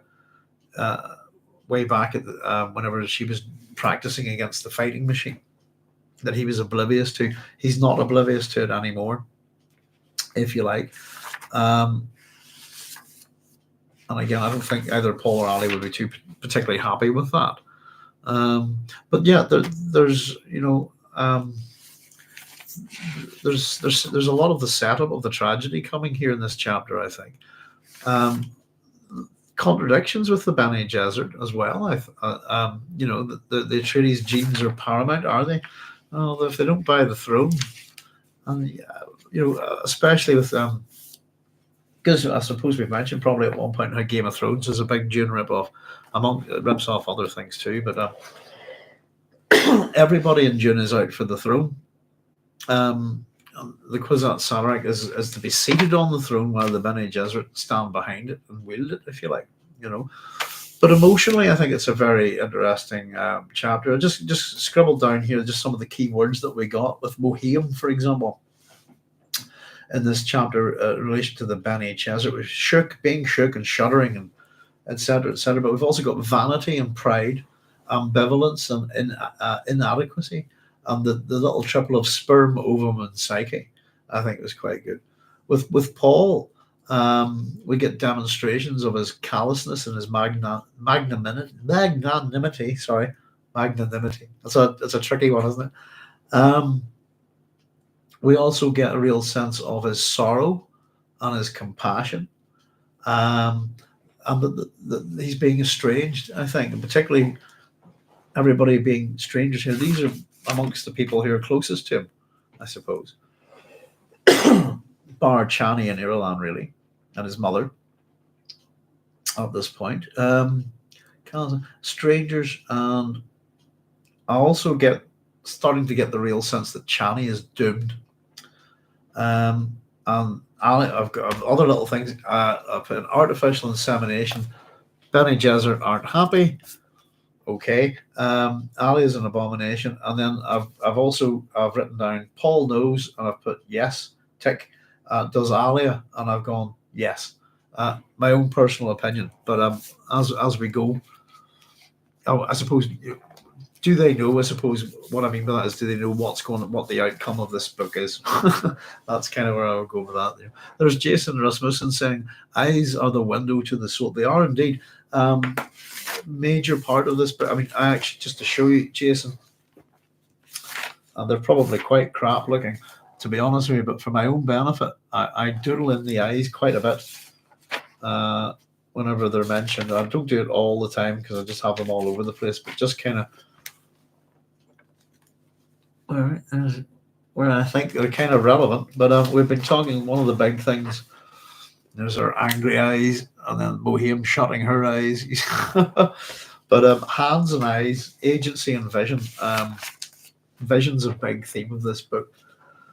And whose vision that, I suppose. But particularly, an awful lot is indicated through the eyes, whether they're shut or closed, etc., etc.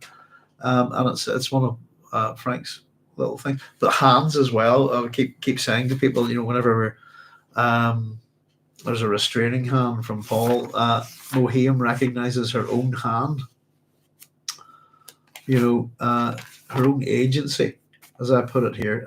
Does he remind me now of my hand in his past? The decision I made then, must I remake it here? And that's her talking about her agent. So hands and eyes, in terms of, they appear in all books and stuff, but in terms of body parts within Dune, there's often a fair amount of meaning to it, or indicating something or giving something away. And of course, that's going to be, we're going with vision, prophecy, to be able to see into the future, and ultimately we're going to see a blind Paul very soon. The ability to see is not the same as having vision. So yes, indeed, eyes are the windows of the soul. Blue eyes, metal eyes, and the blue within blue within blue. Yes, it's a subtle thing, but it works well within Dune. And the other thing I always used to point out is it's done much more in Dune, I think, rather than this book, is how people entered and left the room. It was depending on whether they whirled or swirled, this kind of thing. Just the language of the author at work. But it's a lovely chapter, I think. I was very curious about it. There's a lot of hidden meaning in it. And I suppose we get two different sides coming together to bargain for people's lives, if you like.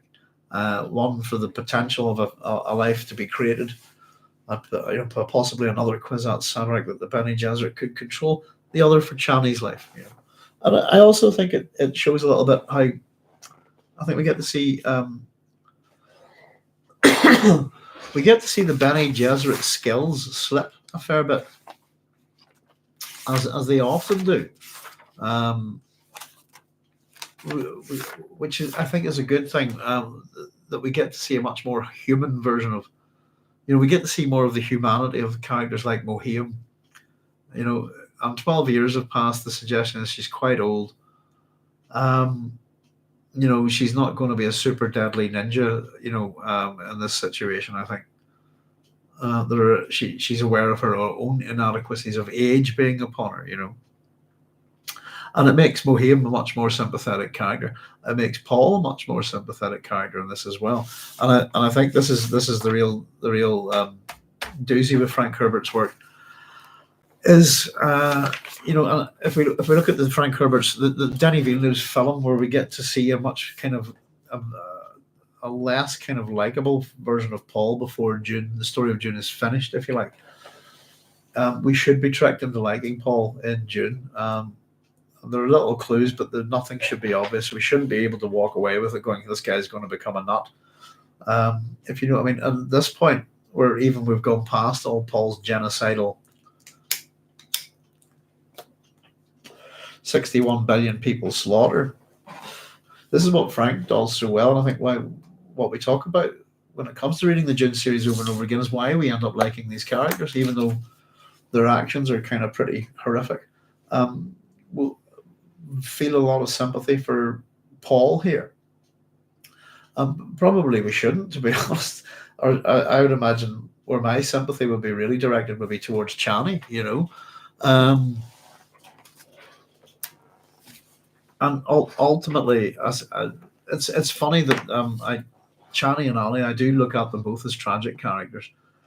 I think Dune Messiah, we get the real tragedy of Chani in this book, I think, and of Paul himself. But it's in Children of Dune where we get to see the real tragedy of Alia as well. But there's a lot of setup here.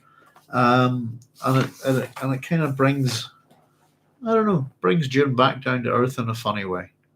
That's a weird thing to say, but I'm just enjoying all the internal machinations, the intrigue, the bargaining, the bantering. That and even when we're saying let's cut with the fencing, no verbal fencing, off they go and fence it.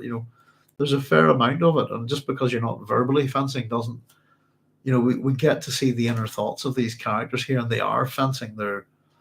And I really love the fact that Mohiam has been marched all the way down this series of tunnels and caverns and great halls and these huge vast buildings of power.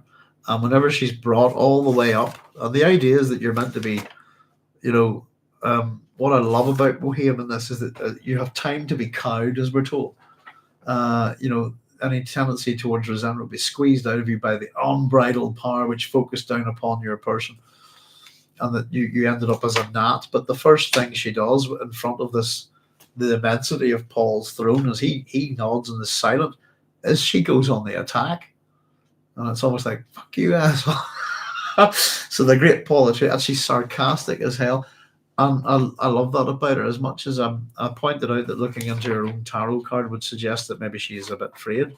She certainly doesn't show it, and Mohiam shows her metal teeth here in more ways than one. And again, the fact that the way she's going, she's fearless in many ways, I think. Not totally, but I love Mohiam in this chapter.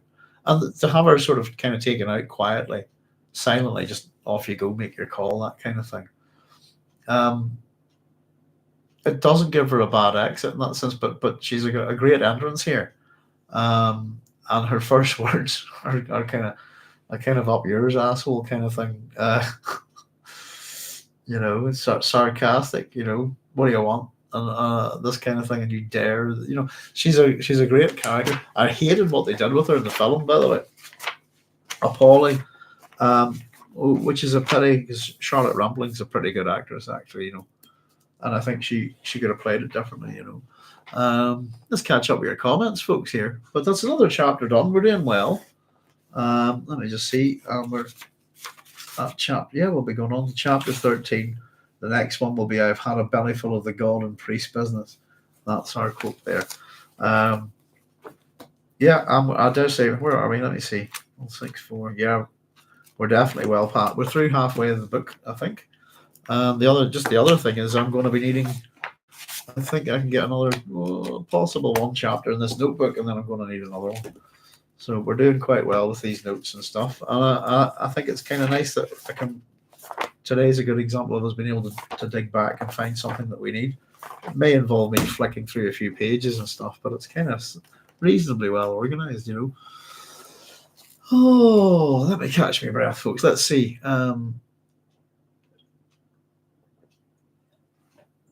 Cynthia's saying, you noted the description earlier in the chapter that Alia is pregnant with reluctance to take part in the bargaining. It's a nice preface for the chapter as Alia's own fertility is brought up. Yeah, I thought so. Her reluctance to discuss it as well. Again, it shows that she probably knows where this is going. Alia, as a Bene Gesserit Reverend Mother, may now be assessing her attraction for hate and seeing it as problematic, a joining of Telexu genes and the Atreides. Yeah. I mean, she keeps staring at him, really. That's a good point. You know, what else is this thing? You know, pretty much. Let me see. But she's, yeah, definitely focusing on hate.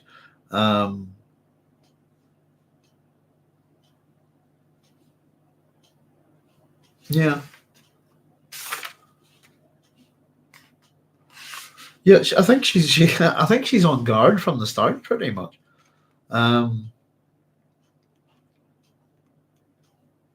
again, there's a kind of we're talking about the eyes there, the way that almost Mohiam avoids her gaze. There's people avoiding people's gazes here, avoiding gazes, meeting the gazes. You know, this kind of thing. It's usually something to snap them out of it. And I like that Mohiam closed her eyes, so she just didn't have to look at hate. I thought that was quite good. Yeah, and what else is there? You know. Paul's wondering what else, you know, what are these eyes another sense even, you know. There's a trap being set for the Bene Gesserit by Paul as much as they've kind of set a trap for him as well. What he is offering them, if they use it, it can be extremely dangerous for them. So there's all sorts of intrigue here. And we've got the jostling of the Reverend Mothers and other memory as well. We're told that, you know, a certain point, the Reverend Mother, she didn't feel that she was one single person, but all the others who sat like tiny congeries in her memories, the disorderly collection, and they were alert. Every Reverend Mother she had absorbed in becoming a priestess of the sisterhood. And Ali's got the same thing going on. So there's these kind of similarities that we're kind of seeing, but they're brief, if you like. You kind of almost wonder, within the Reverend Mother, Bene Gesserit Sisterhood, etc., all of that, is there no way to deal with abomination? Is there no kind of treatment, if you see what I mean? Yeah, all sorts of questions to be asked. And I quite like the old Reverend Mother shaking her head. There's misunderstandings going on in this chapter as well, whether because of verbal or non-verbal cues, which I think is funny. Because amount of all the abilities in this room that these people have, they still get, and putting those abilities into full use, they still get some things wrong. Paul thinks, you know, Reverend Mother's shaking her head, and Paul thinks you're rejecting my offer, and she's not. She's not thinking, you know, which I again, her boldness. You reject my proposal, Paul asked. I'm thinking, she's. But it was because she shook her head, if you see what I mean. He misread that. So one of the interesting things is, as much as our characters are all very superhuman and heroic in many, many ways within the Dune series, and I think it was possibly always the point, is that they all have human flaws. That you know, all the training in the world for Mohiam, she gives things away, and even Paul's a bit overt. For example, he lets her know, I will go into the desert as soon as it can be arranged. Our child will be born in the siege. That's not the smartest of information to give out, I suppose, you know. You know, especially to one of your enemies. But again, what does Paul know? What does he see?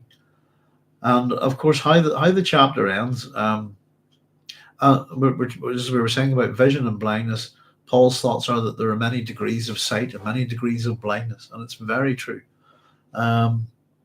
What senses do we lack that we cannot see another world all around us? Plenty, to be honest. Lots of things that we can't see that are there. But Alia's little point, I think, she touched a tear on the cheek with a Fremen gesture of all. So he's crying, he's giving water for the dead, and the dead in this case is Chani, isn't it? But she's not dead. And Alia, again, what I think Paul and Alia could benefit from having a very clear conversation, but I think she sees more maybe than he thinks, because I think she understands him perfectly here. We must not grieve for those dear to us before their passing, and it's also a true thing. Paul said, before their passing, tell me, little sister, what is before? And it's a very good point. It's the curse of prescience, isn't it? You can see people are going to die in the future. You know that they're going to die, and surely you would mourn them, wouldn't you? It'd be hard to then to see that person walk through the door every day, if you know what I mean, knowing that kind of thing. It's a tricky thing to deal with, if you know what I mean. And I think I said I've kind of dealt with something similar myself, you know what I mean. Something's going to happen. How do you deal with it? Do you mourn a person who's dying? And the answer is no. To be honest with you, don't. I think I said I had people come in whenever my mum was in a coma, for example, and they come in and they would talk in the room as if my mum was already dead, which is quite an affront, I thought. And the interesting thing is that we knew that she could still hear, But yes, indeed, I think it's very tragic. It's very sad. I think I really do look at Dune Messiah as a very tragedy. I'm very much framed on some Greek tragedies. But the other thing, I suppose, that we all talk about the character that Paul follows heavily. One of the characters that he follows heavily throughout Dune Messiah is, of course, Oedipus. And vision and blindness and etc., all of that kind of thing. Very, very important. But yeah, Alia's maybe assessing her attraction for hate and seeing it as problematic, a joining of Talaxu genes in the Atreides. The interesting thing about that, Cynthia, is I think also that we're when people are looking at hate, I suppose we're starting to see more and more of Duncan rather than hate, I think, just in terms of how he's described. Pardon me. Lord Crunk says, Chani is the tragic character, agreed. Metal teeth, I wondered if Mohiam were Joker-like dentures. I thought she looked great in the David Lynch version. The metal teeth were fantastic. Is it Shan Phillips is the actress? There's like two Shans and I always get them mixed up. It is Shan Phillips. She's still going. She's great. She's 90. It was married. Let's see. Shan Phillips. Dame Jane Elizabeth Alwyn Phillips. I'm professionally as Shan Phillips. Yeah, she's still going. She was married to Peter O'Toole. Robin Sachs as well. She's 90. Wow. But yeah, well, boy, was she the right actress to cast in David Lynch's Dune. She's just incredible. And her presence, I think she did more to kind of, give the look of the, look and feel of the Bene Gesserit than almost anyone. I think she's very impressive actress. Yeah. What were Joker-like dentures? Oh, could they be Talaxu teeth implants? Lord Crunk, I'm wondering. But yeah, Chani is definitely, and I think how Chani deals with it, I think is quite impressive. But it's for those of us who don't know the book and have seen this film, that the character of Chani is not the character of Chani at all. And after having watched it, goodness, the problems they're going to create for themselves. You think of that, but you think the problems they're going to create for themselves down the line. But I think the truth is that they're just not going to handle certain issues in the film, But yeah, I think I don't know. I think some the real Dune fans. I see plenty of Dune fans love it, the new movie. But I more maybe it's a generational thing, folks. I don't know. But the more and more I see people chanting, but they don't like it. In terms of what's been done to the characters, really. I think that's the thing that I find hardest to jar with, and to discover the other day that I think the Baron Harkonnen's a heterosexual. I just for fuck's sake, excuse my French, but who the fuck is this guy? It's just who the hell is this guy and who the hell's Chani? Who are these people? Because they don't remind me of characters from Dune. You know, it's really sad. I think. Lord Crunch saying, "Cool, Lynch had the bald Bene Gesserit, even they've had the bald Harkonnens." Yeah, and there are genetic clues in the David Lynch film though that are in the book, aren't they? The red hair is a giveaway. Um, you know, but yeah, it's one of those things. I have to say, I don't know. Having watched the film a second time, I kind of it was useful for me to kind of look at certain things that I wasn't sure about, and I had missed a couple of moments in the cinema from going to the loo. But I came out of it, especially what I've been watching so many different reviews and interviews and kind of opinions about it, etc. This kind of thing. And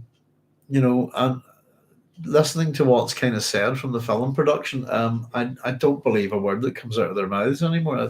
This is, we want to honor and respect and be faithful to Frank Herbert's Dune. You didn't do it at all. If that was your intent, if that was the filmmaker's intent, then he failed catastrophically. I don't believe it was his intent. I think that was just simply the bullshit that they fed us all. But what I am glad is I don't have to wait another few more years for another Dune movie, and I'm kind of hoping it'll make it to television.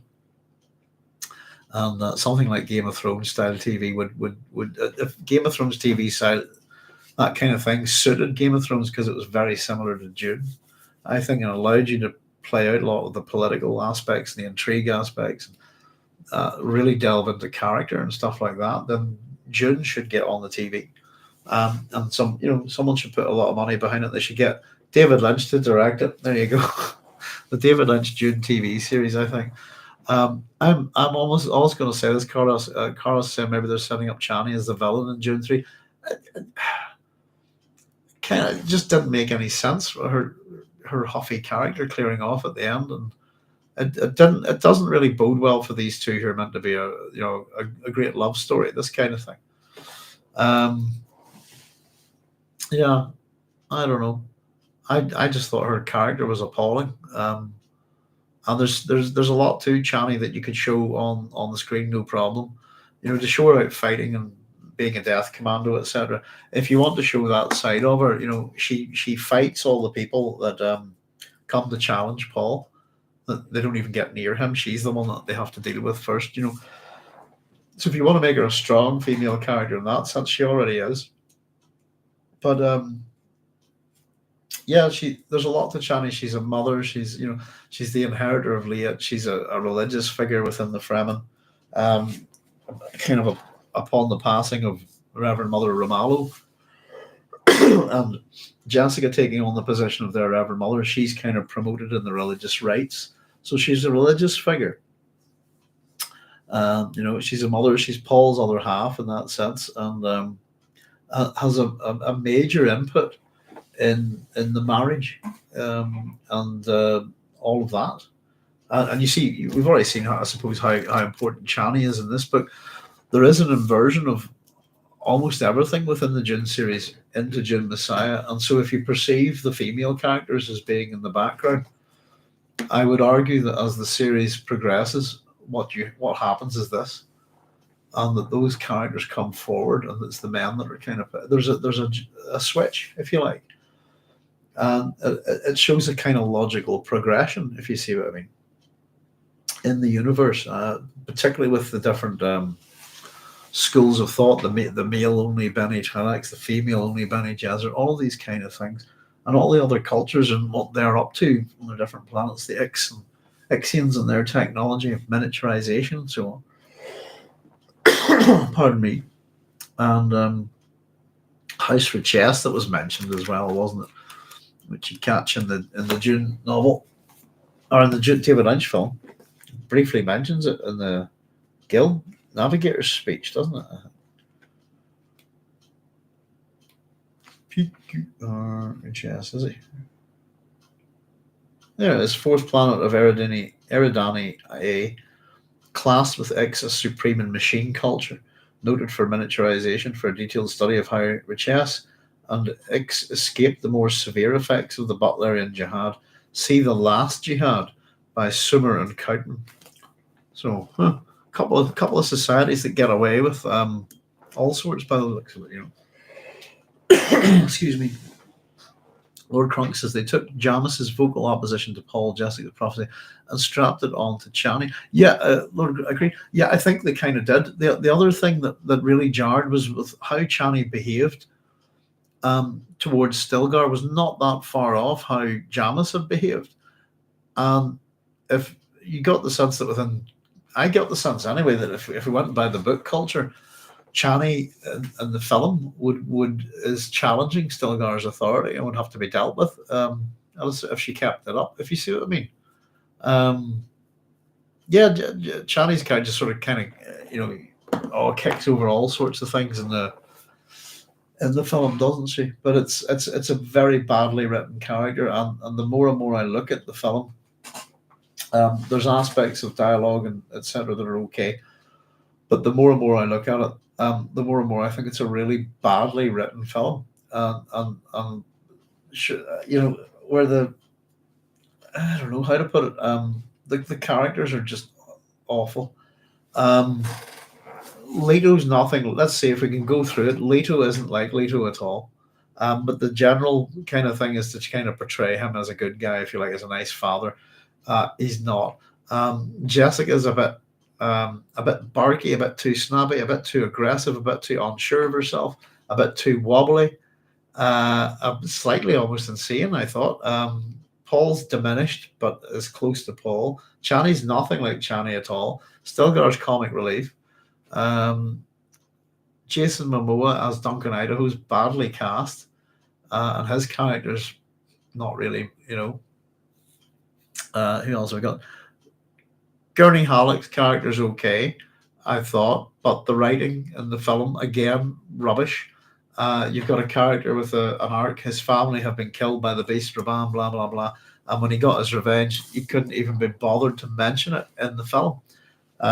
If the Beast Raban had killed all my family, murdered my sister, I'd be ripping it. I'd be telling him all about it. This is, but he couldn't even be bothered to remember them.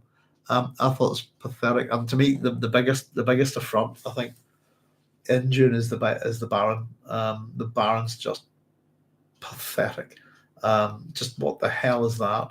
And to me, he's a great villain. He really is a great literary villain.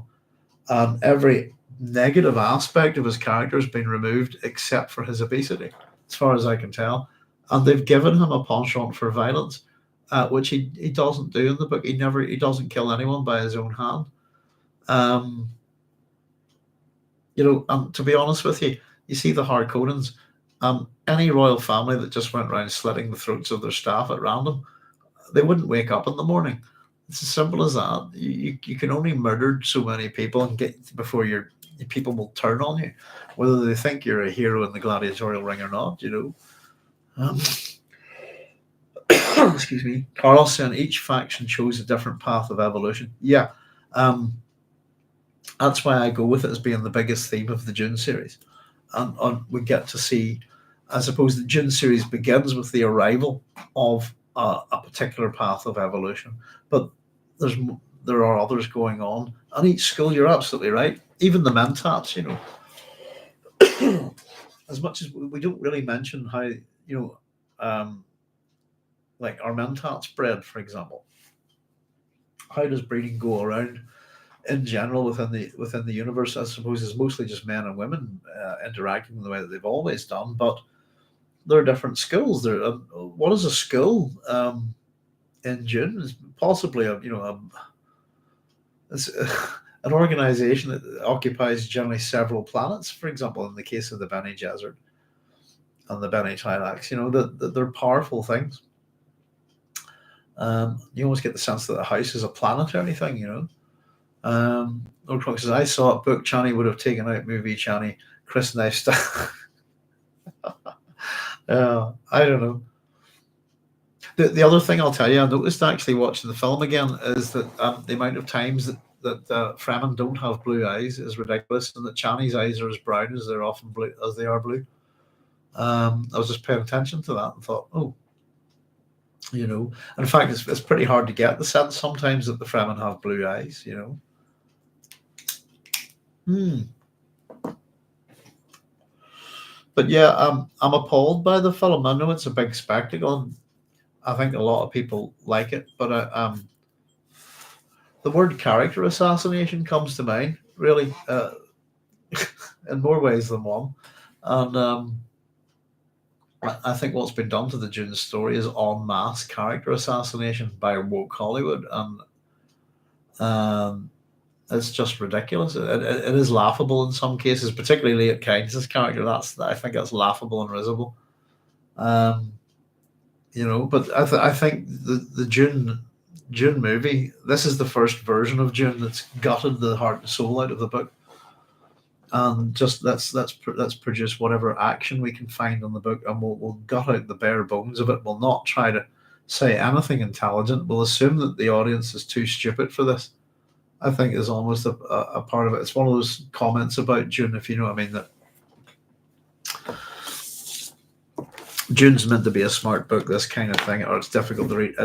It's a book. It's like any other, it has words. If you read it, I'd say it'll make you a bit smarter. But it's a well written and well thought out thing. That's what I think is. People talk about its size, its density. It's not a difficult read. Certainly not to modern world sensibilities, I think. And I always think of it as very, very relevant today. But it's been gutted. It really has been disemboweled and had, it's like, I don't know. And I think, yeah, I don't know, the whole, I think Frank hasn't done too well out of it. If you see what I mean, I think Frank Herbert has, I think his reputation hasn't come out as good as it was. And I wonder why about that. I think it's not particularly fair.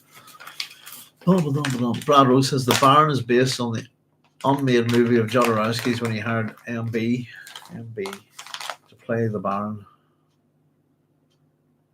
Marlon Brando. They're afraid to make any character evil in today's Hollywood. I did like how the worms vibrate. It causes liquefaction in the sand. Yeah. Okay, what was all the banging on the sand? By the way, what's that about? Has anybody ever punched sand? It doesn't do that. I think somebody's misread a description of drum sand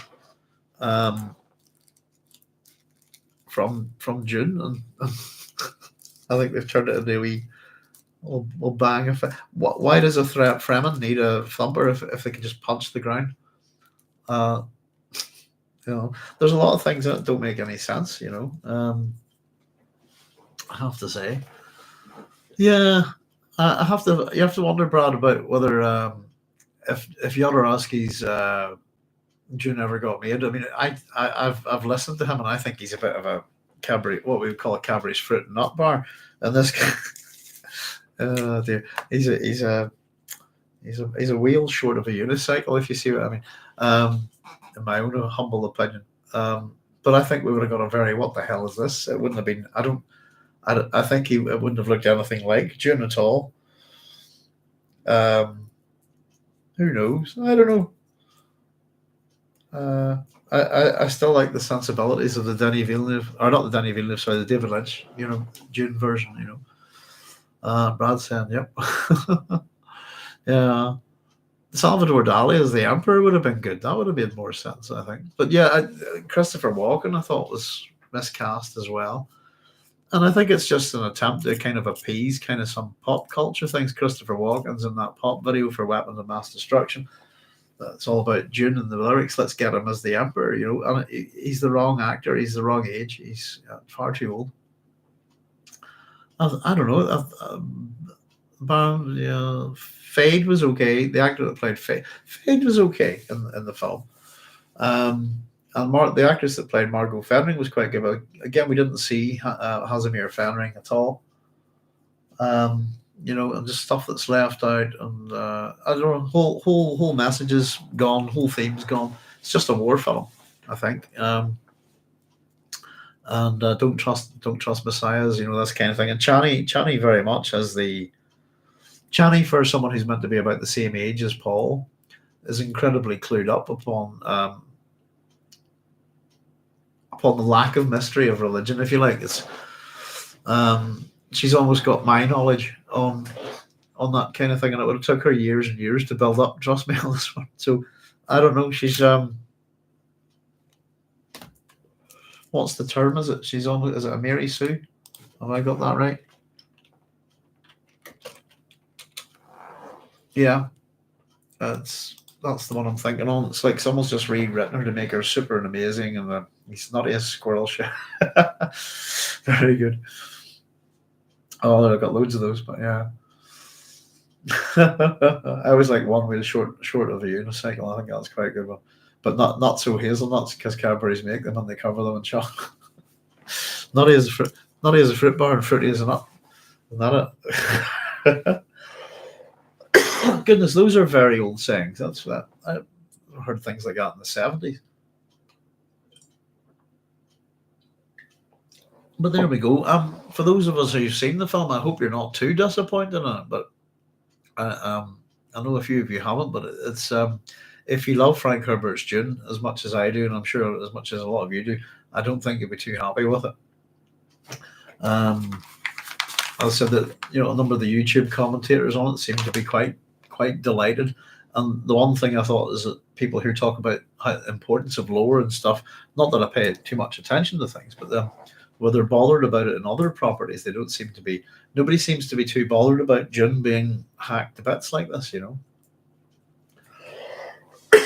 But yeah, I will say this, that I think Denis Villeneuve really doesn't understand. Excuse me. Character and dialogue, And I know he's on record as saying he hates it, but maybe he should learn to love it, I think, Cynthia says, regarding the films, I thought the spice was not explained well. With no guild or sense of the real balance of powers in the Empire, there's no real sense of how or why Paul uses spice as blackmail. I totally agree. The Emperor looks old, That's what spice is all about. He looks nice and looks in his 30s, doesn't he? So it makes people look young. Whether it stops the aging process or not, I think is not sure. But yeah, it has all sorts of things. What's and it equates to money, and money equates to power. And you get the sense that what the hell, it's almost not even there. And again, maybe do we not want to talk about drugs in a film, a Hollywood film like this? Pardon me. I mean, there's a lot more drugs in Dune than just melange, but melange is pretty. It's kind of the be all and end all, isn't it? Really, it's kind of Frank's MacGuffin in a funny way, just like the planet Dune itself. It's this very interesting drug that's not just a drug. It does all sorts of things, and I think I might have chatted to some people about this, that there's a drug in science fiction there's a couple of drugs like melange. Pardon me. And one of them in particular is Vril, from Edward Bulwer Lytton's The Coming Race, and that's the book that's confused with Erewhon a lot. As I've often pointed out, anybody who reads Erewhon will inevitably encounter The Coming Race, because both books were published within a year of each other, and both were assumed to be written by the same person. So there was a bit of a brouhaha about it in Victorian England. One of them was written by a Conservative MP, and the other one was written by Samuel Butler. But they're very similar in terms of their themes. One looks at, I suppose, both looking at evolution. But Vril is a very similar drug to melange, and it is not. So it's a drug, does all sorts of things. It's also an energy source, a fuel, weapon, all of these kind of things. So melange is such a ubiquitous drug. As much as you can see it in the sand, it's in everything. You're absolutely right. We get very little discussion of it, of the economic nature of melange, this kind of thing. And especially with Chome's OPEC, melange is a direct analog for potable water and oil in the modern world, and I'd argue even gas as well now. It's all very relevant.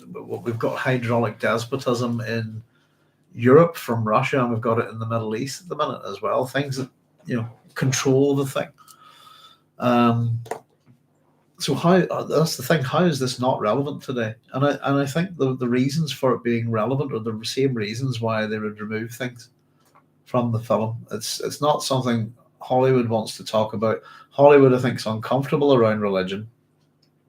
It's probably uncomfortable around psychotropic drugs like this as well. There's aspects to this, homosexuality, pedophilia, blah blah blah. All the aspects of the Baron seem to be, and I think it's probably the one aspect of the Baron is the fact that he's a paedophile. That aspect attached to all the others, if you like, or probably the main reason why they want to strip out all aspects of his character. The idea of having it's the idea of old villainy being, perceived in obvious ways. A fat, evil, gross villain, this kind of thing, being the pervert, the paedophile, all of these things.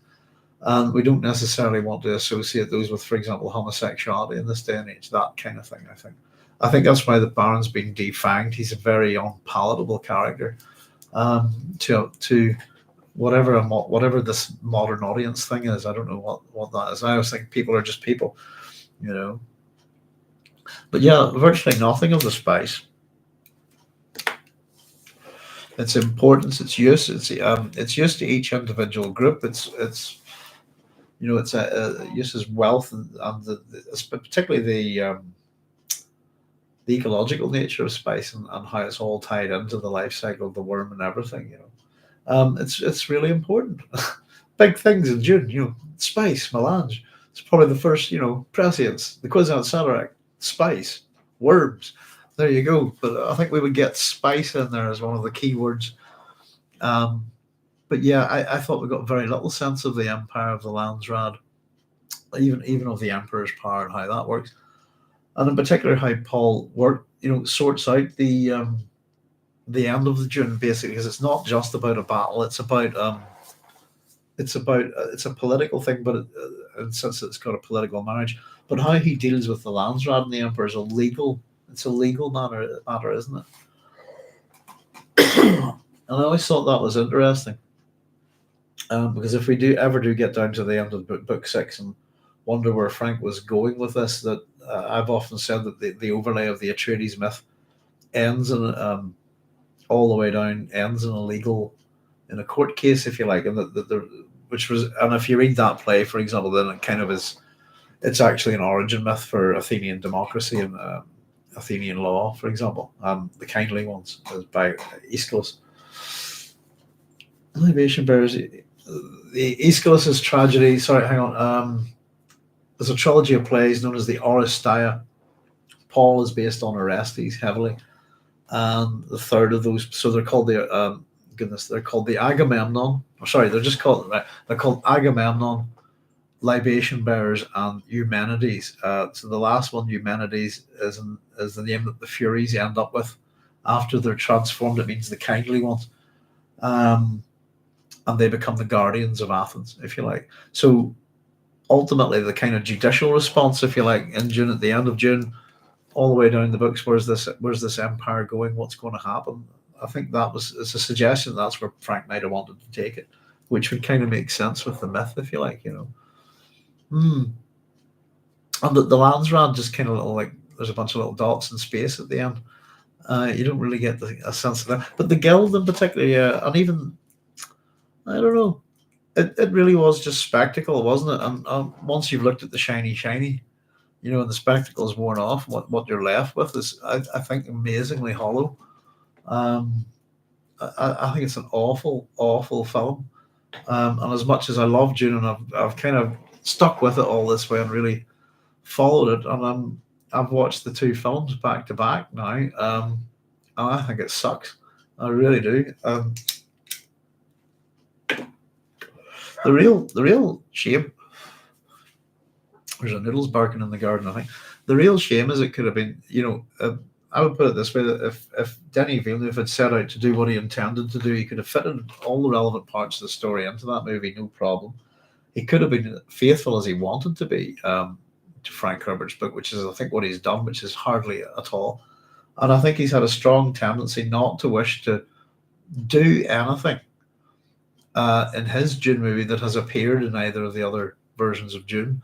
And I think that he's hobbled himself quite badly that way, I think. Dear, oh dear.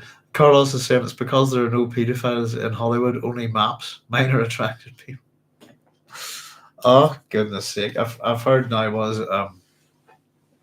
as much as, the gender identity politics and all of that stuff, I've heard, is it now grown men identifying as children so they can get, it's just, where does it stop, It's a bit mad.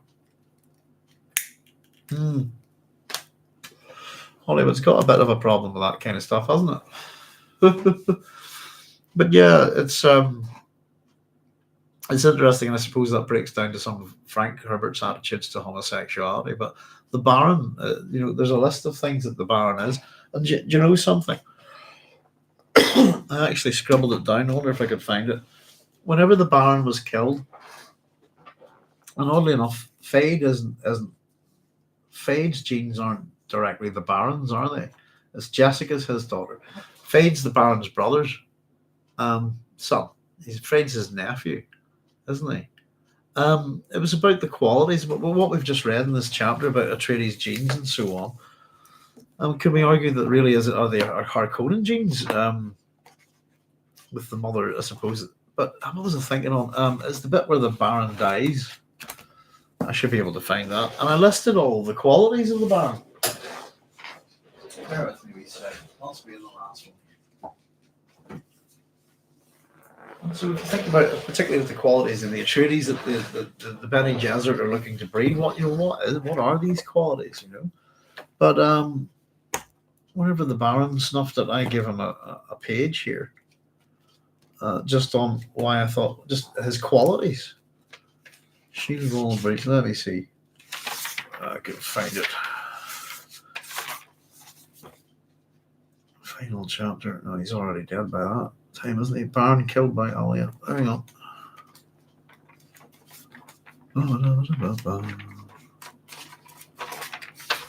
Oh, back a bit. Oh, there's the Baron still alive at that point. But yeah, I think did I miss a page and ended up giving him a... Let me just see. Because I did love the Alia. Alia, Paul killing the Baron was appalling. And I actually thought, the 12A certificate for a film like this,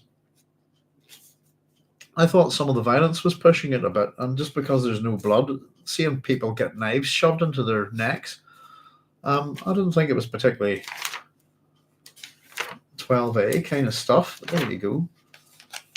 Let me see. Baron Harkonnen, there he is, dead. Right, we're in the right chapter here.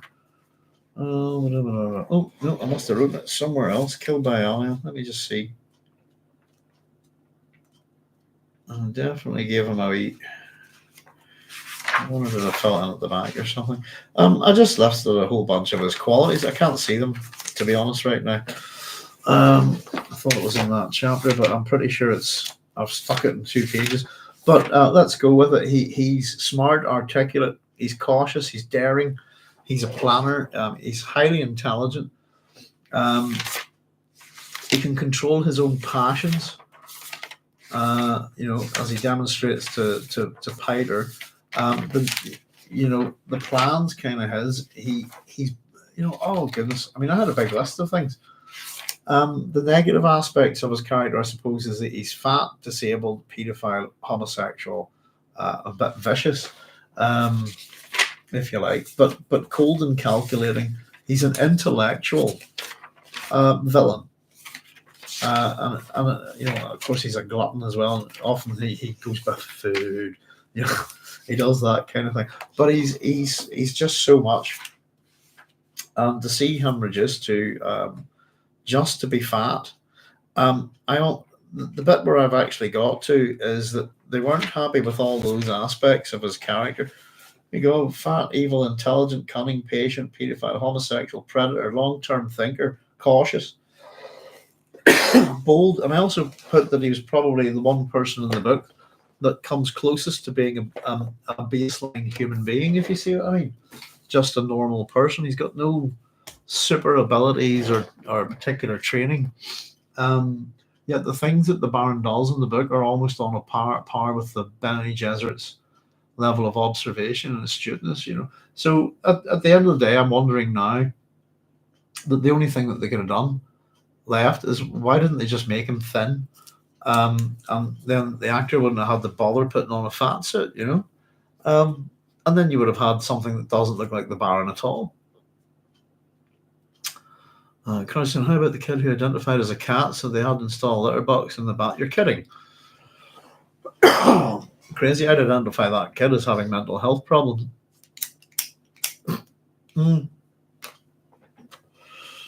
Yeah.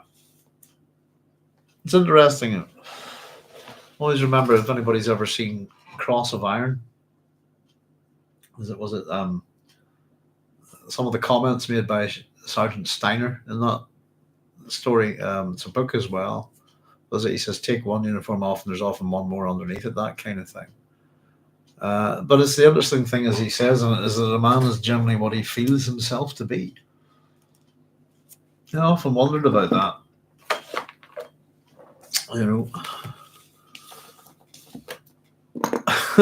I'm not too sure in this day and age, D. Viller says, no, that's not true. Urban myth or something. It's probably only a matter of time, to be honest. I don't know.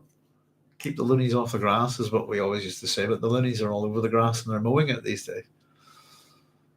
But people are people at the same time, I have generally a degree of sympathy for people like that. Not a wide lot, though, but some. Oh dear. But yeah, the Baron. Sorry, I know we're off the book. We go a wee bit, but just I suppose it's timely with the Dune movie. But he's just what is that, And both the actors who played the Baron before, as a Kenneth McMillan and the David Lynch one, he was phenomenal. But the actor who played the Baron in the TV series, let me see if I can get his name up. He's quite good. He's a British actor, if I can remember his name.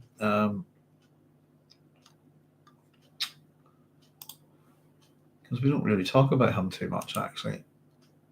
Let me see if I can find.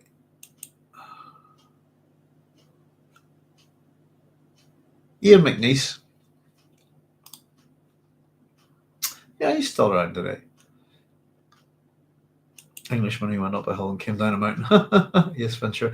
He's in Rome. It was quite good. And Doctor Who, Doc Martin, Rome, etc., etc. I thought he was quite a good Baron. He didn't quite have the viciousness, I think, of Kenneth McMillan or the madness of him, but he played him as Ian McNeice. That's right. He played him very well. Very intelligent, and I think he's very close to the Baron in the book. I think. Is it Kenneth McMillan? Is that correct? I'm very bad with names.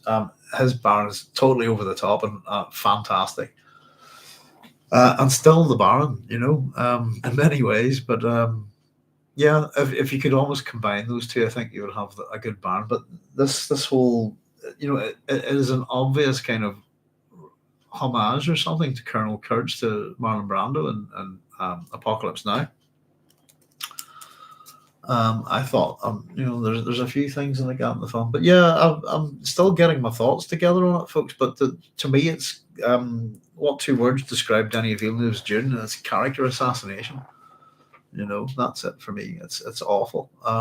It's like you've gone to watch a film in a world that's familiar to you, where the characters should be familiar to you, and it's like an alternative dimension, an alternative reality to Dune. It's just, who the hell are these people? It's a very visual thing, I think, but it looks grand, doesn't it? It looks fantastic, but it's very hollow. I think that's it. It's soulless. It's that's I think what I'm starting to think about. But listen, folks, if I was mentioned this at the start of the program tonight. For anybody who wasn't here tonight, I watched a film on Netflix there recently called Spaceman, starring Adam Sandler. My kind of science fiction. Had, I think I described it there. It's got real emotional intelligence behind it. I absolutely loved it. And if anybody needs an antidote to all the gaudy look at the shiny, shiny Dune, go check that out. It's a real kind of inner space. It's a lovely film. I absolutely adore it, um, which is very high praise from me. And I can't wait to watch it again. I've told the wife about it, so I think we're going to watch it together. She's just finished Stranger in a Strange Land, by the way, and she loved it.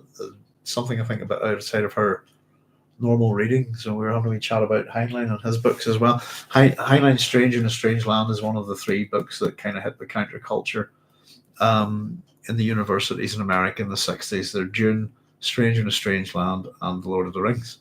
But Stranger in a Strange Land would have been the first of those in publication, you know. Pardon me. But there we go, folks. So I'm really sorry for all the disappointment. I'm sure a lot of you feel about the Dune movie. I'm not that gutted by it, but I'm kind of appalled a wee bit by it. But on to the next one, if you know. And if you know what I mean. And we can always just push on with our Dune books, you know, as we do.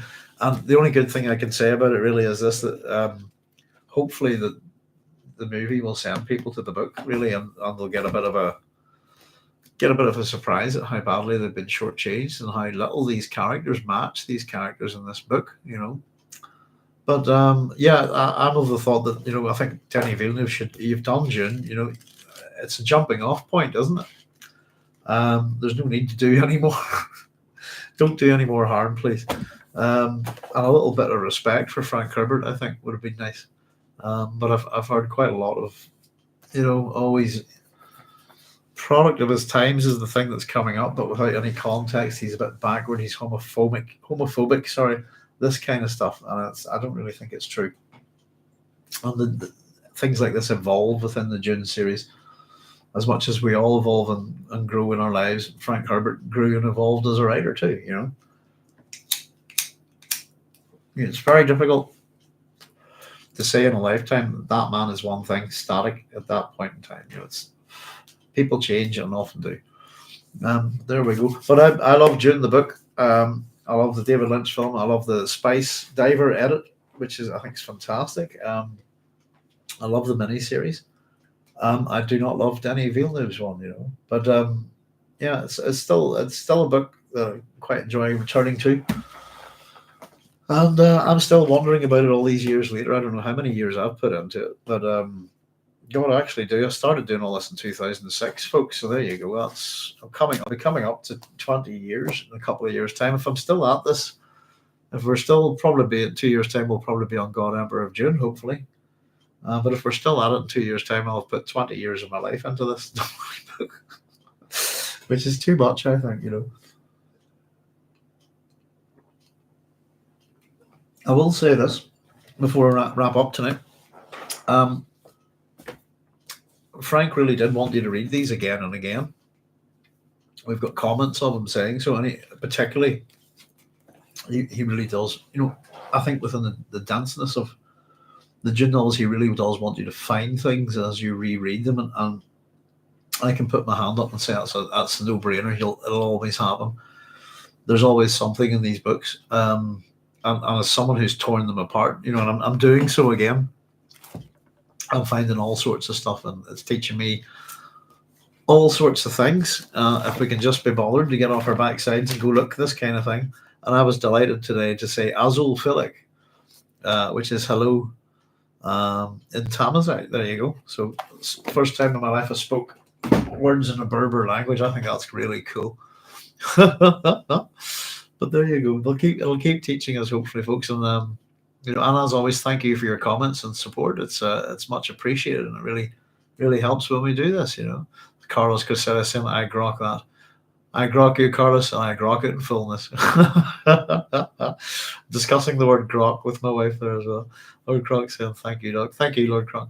Well, listen, folks. Time to wrap up. I think some real bad news today. Actually, is that my favourite shop online has died a death. Alas, I'll have to say goodbye to the Bits 420, and I'll have to hopefully try and find some alternatives. But sadness. But otherwise, life isn't too bad, and I hope it's treating you all well. There's Cynthia saying thanks, Doc. Thank you, Cynthia, as always. So listen, folks, I'll say good night. Thank you very much, as always, for your contributions. Don't take the Dune movie too badly if it's got you down a bit, and it's just a film, And hopefully, fingers crossed. As I said, I went with today because I didn't get the work done on time.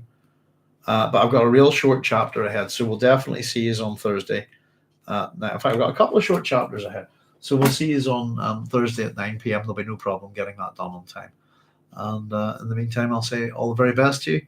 Take it easy. Look after yourselves no matter where you are. And be safe. And I'll say all the very best. Good night, folks. Take care. Bye-bye. Do do do do ba ba ba ba ba ba ba ba.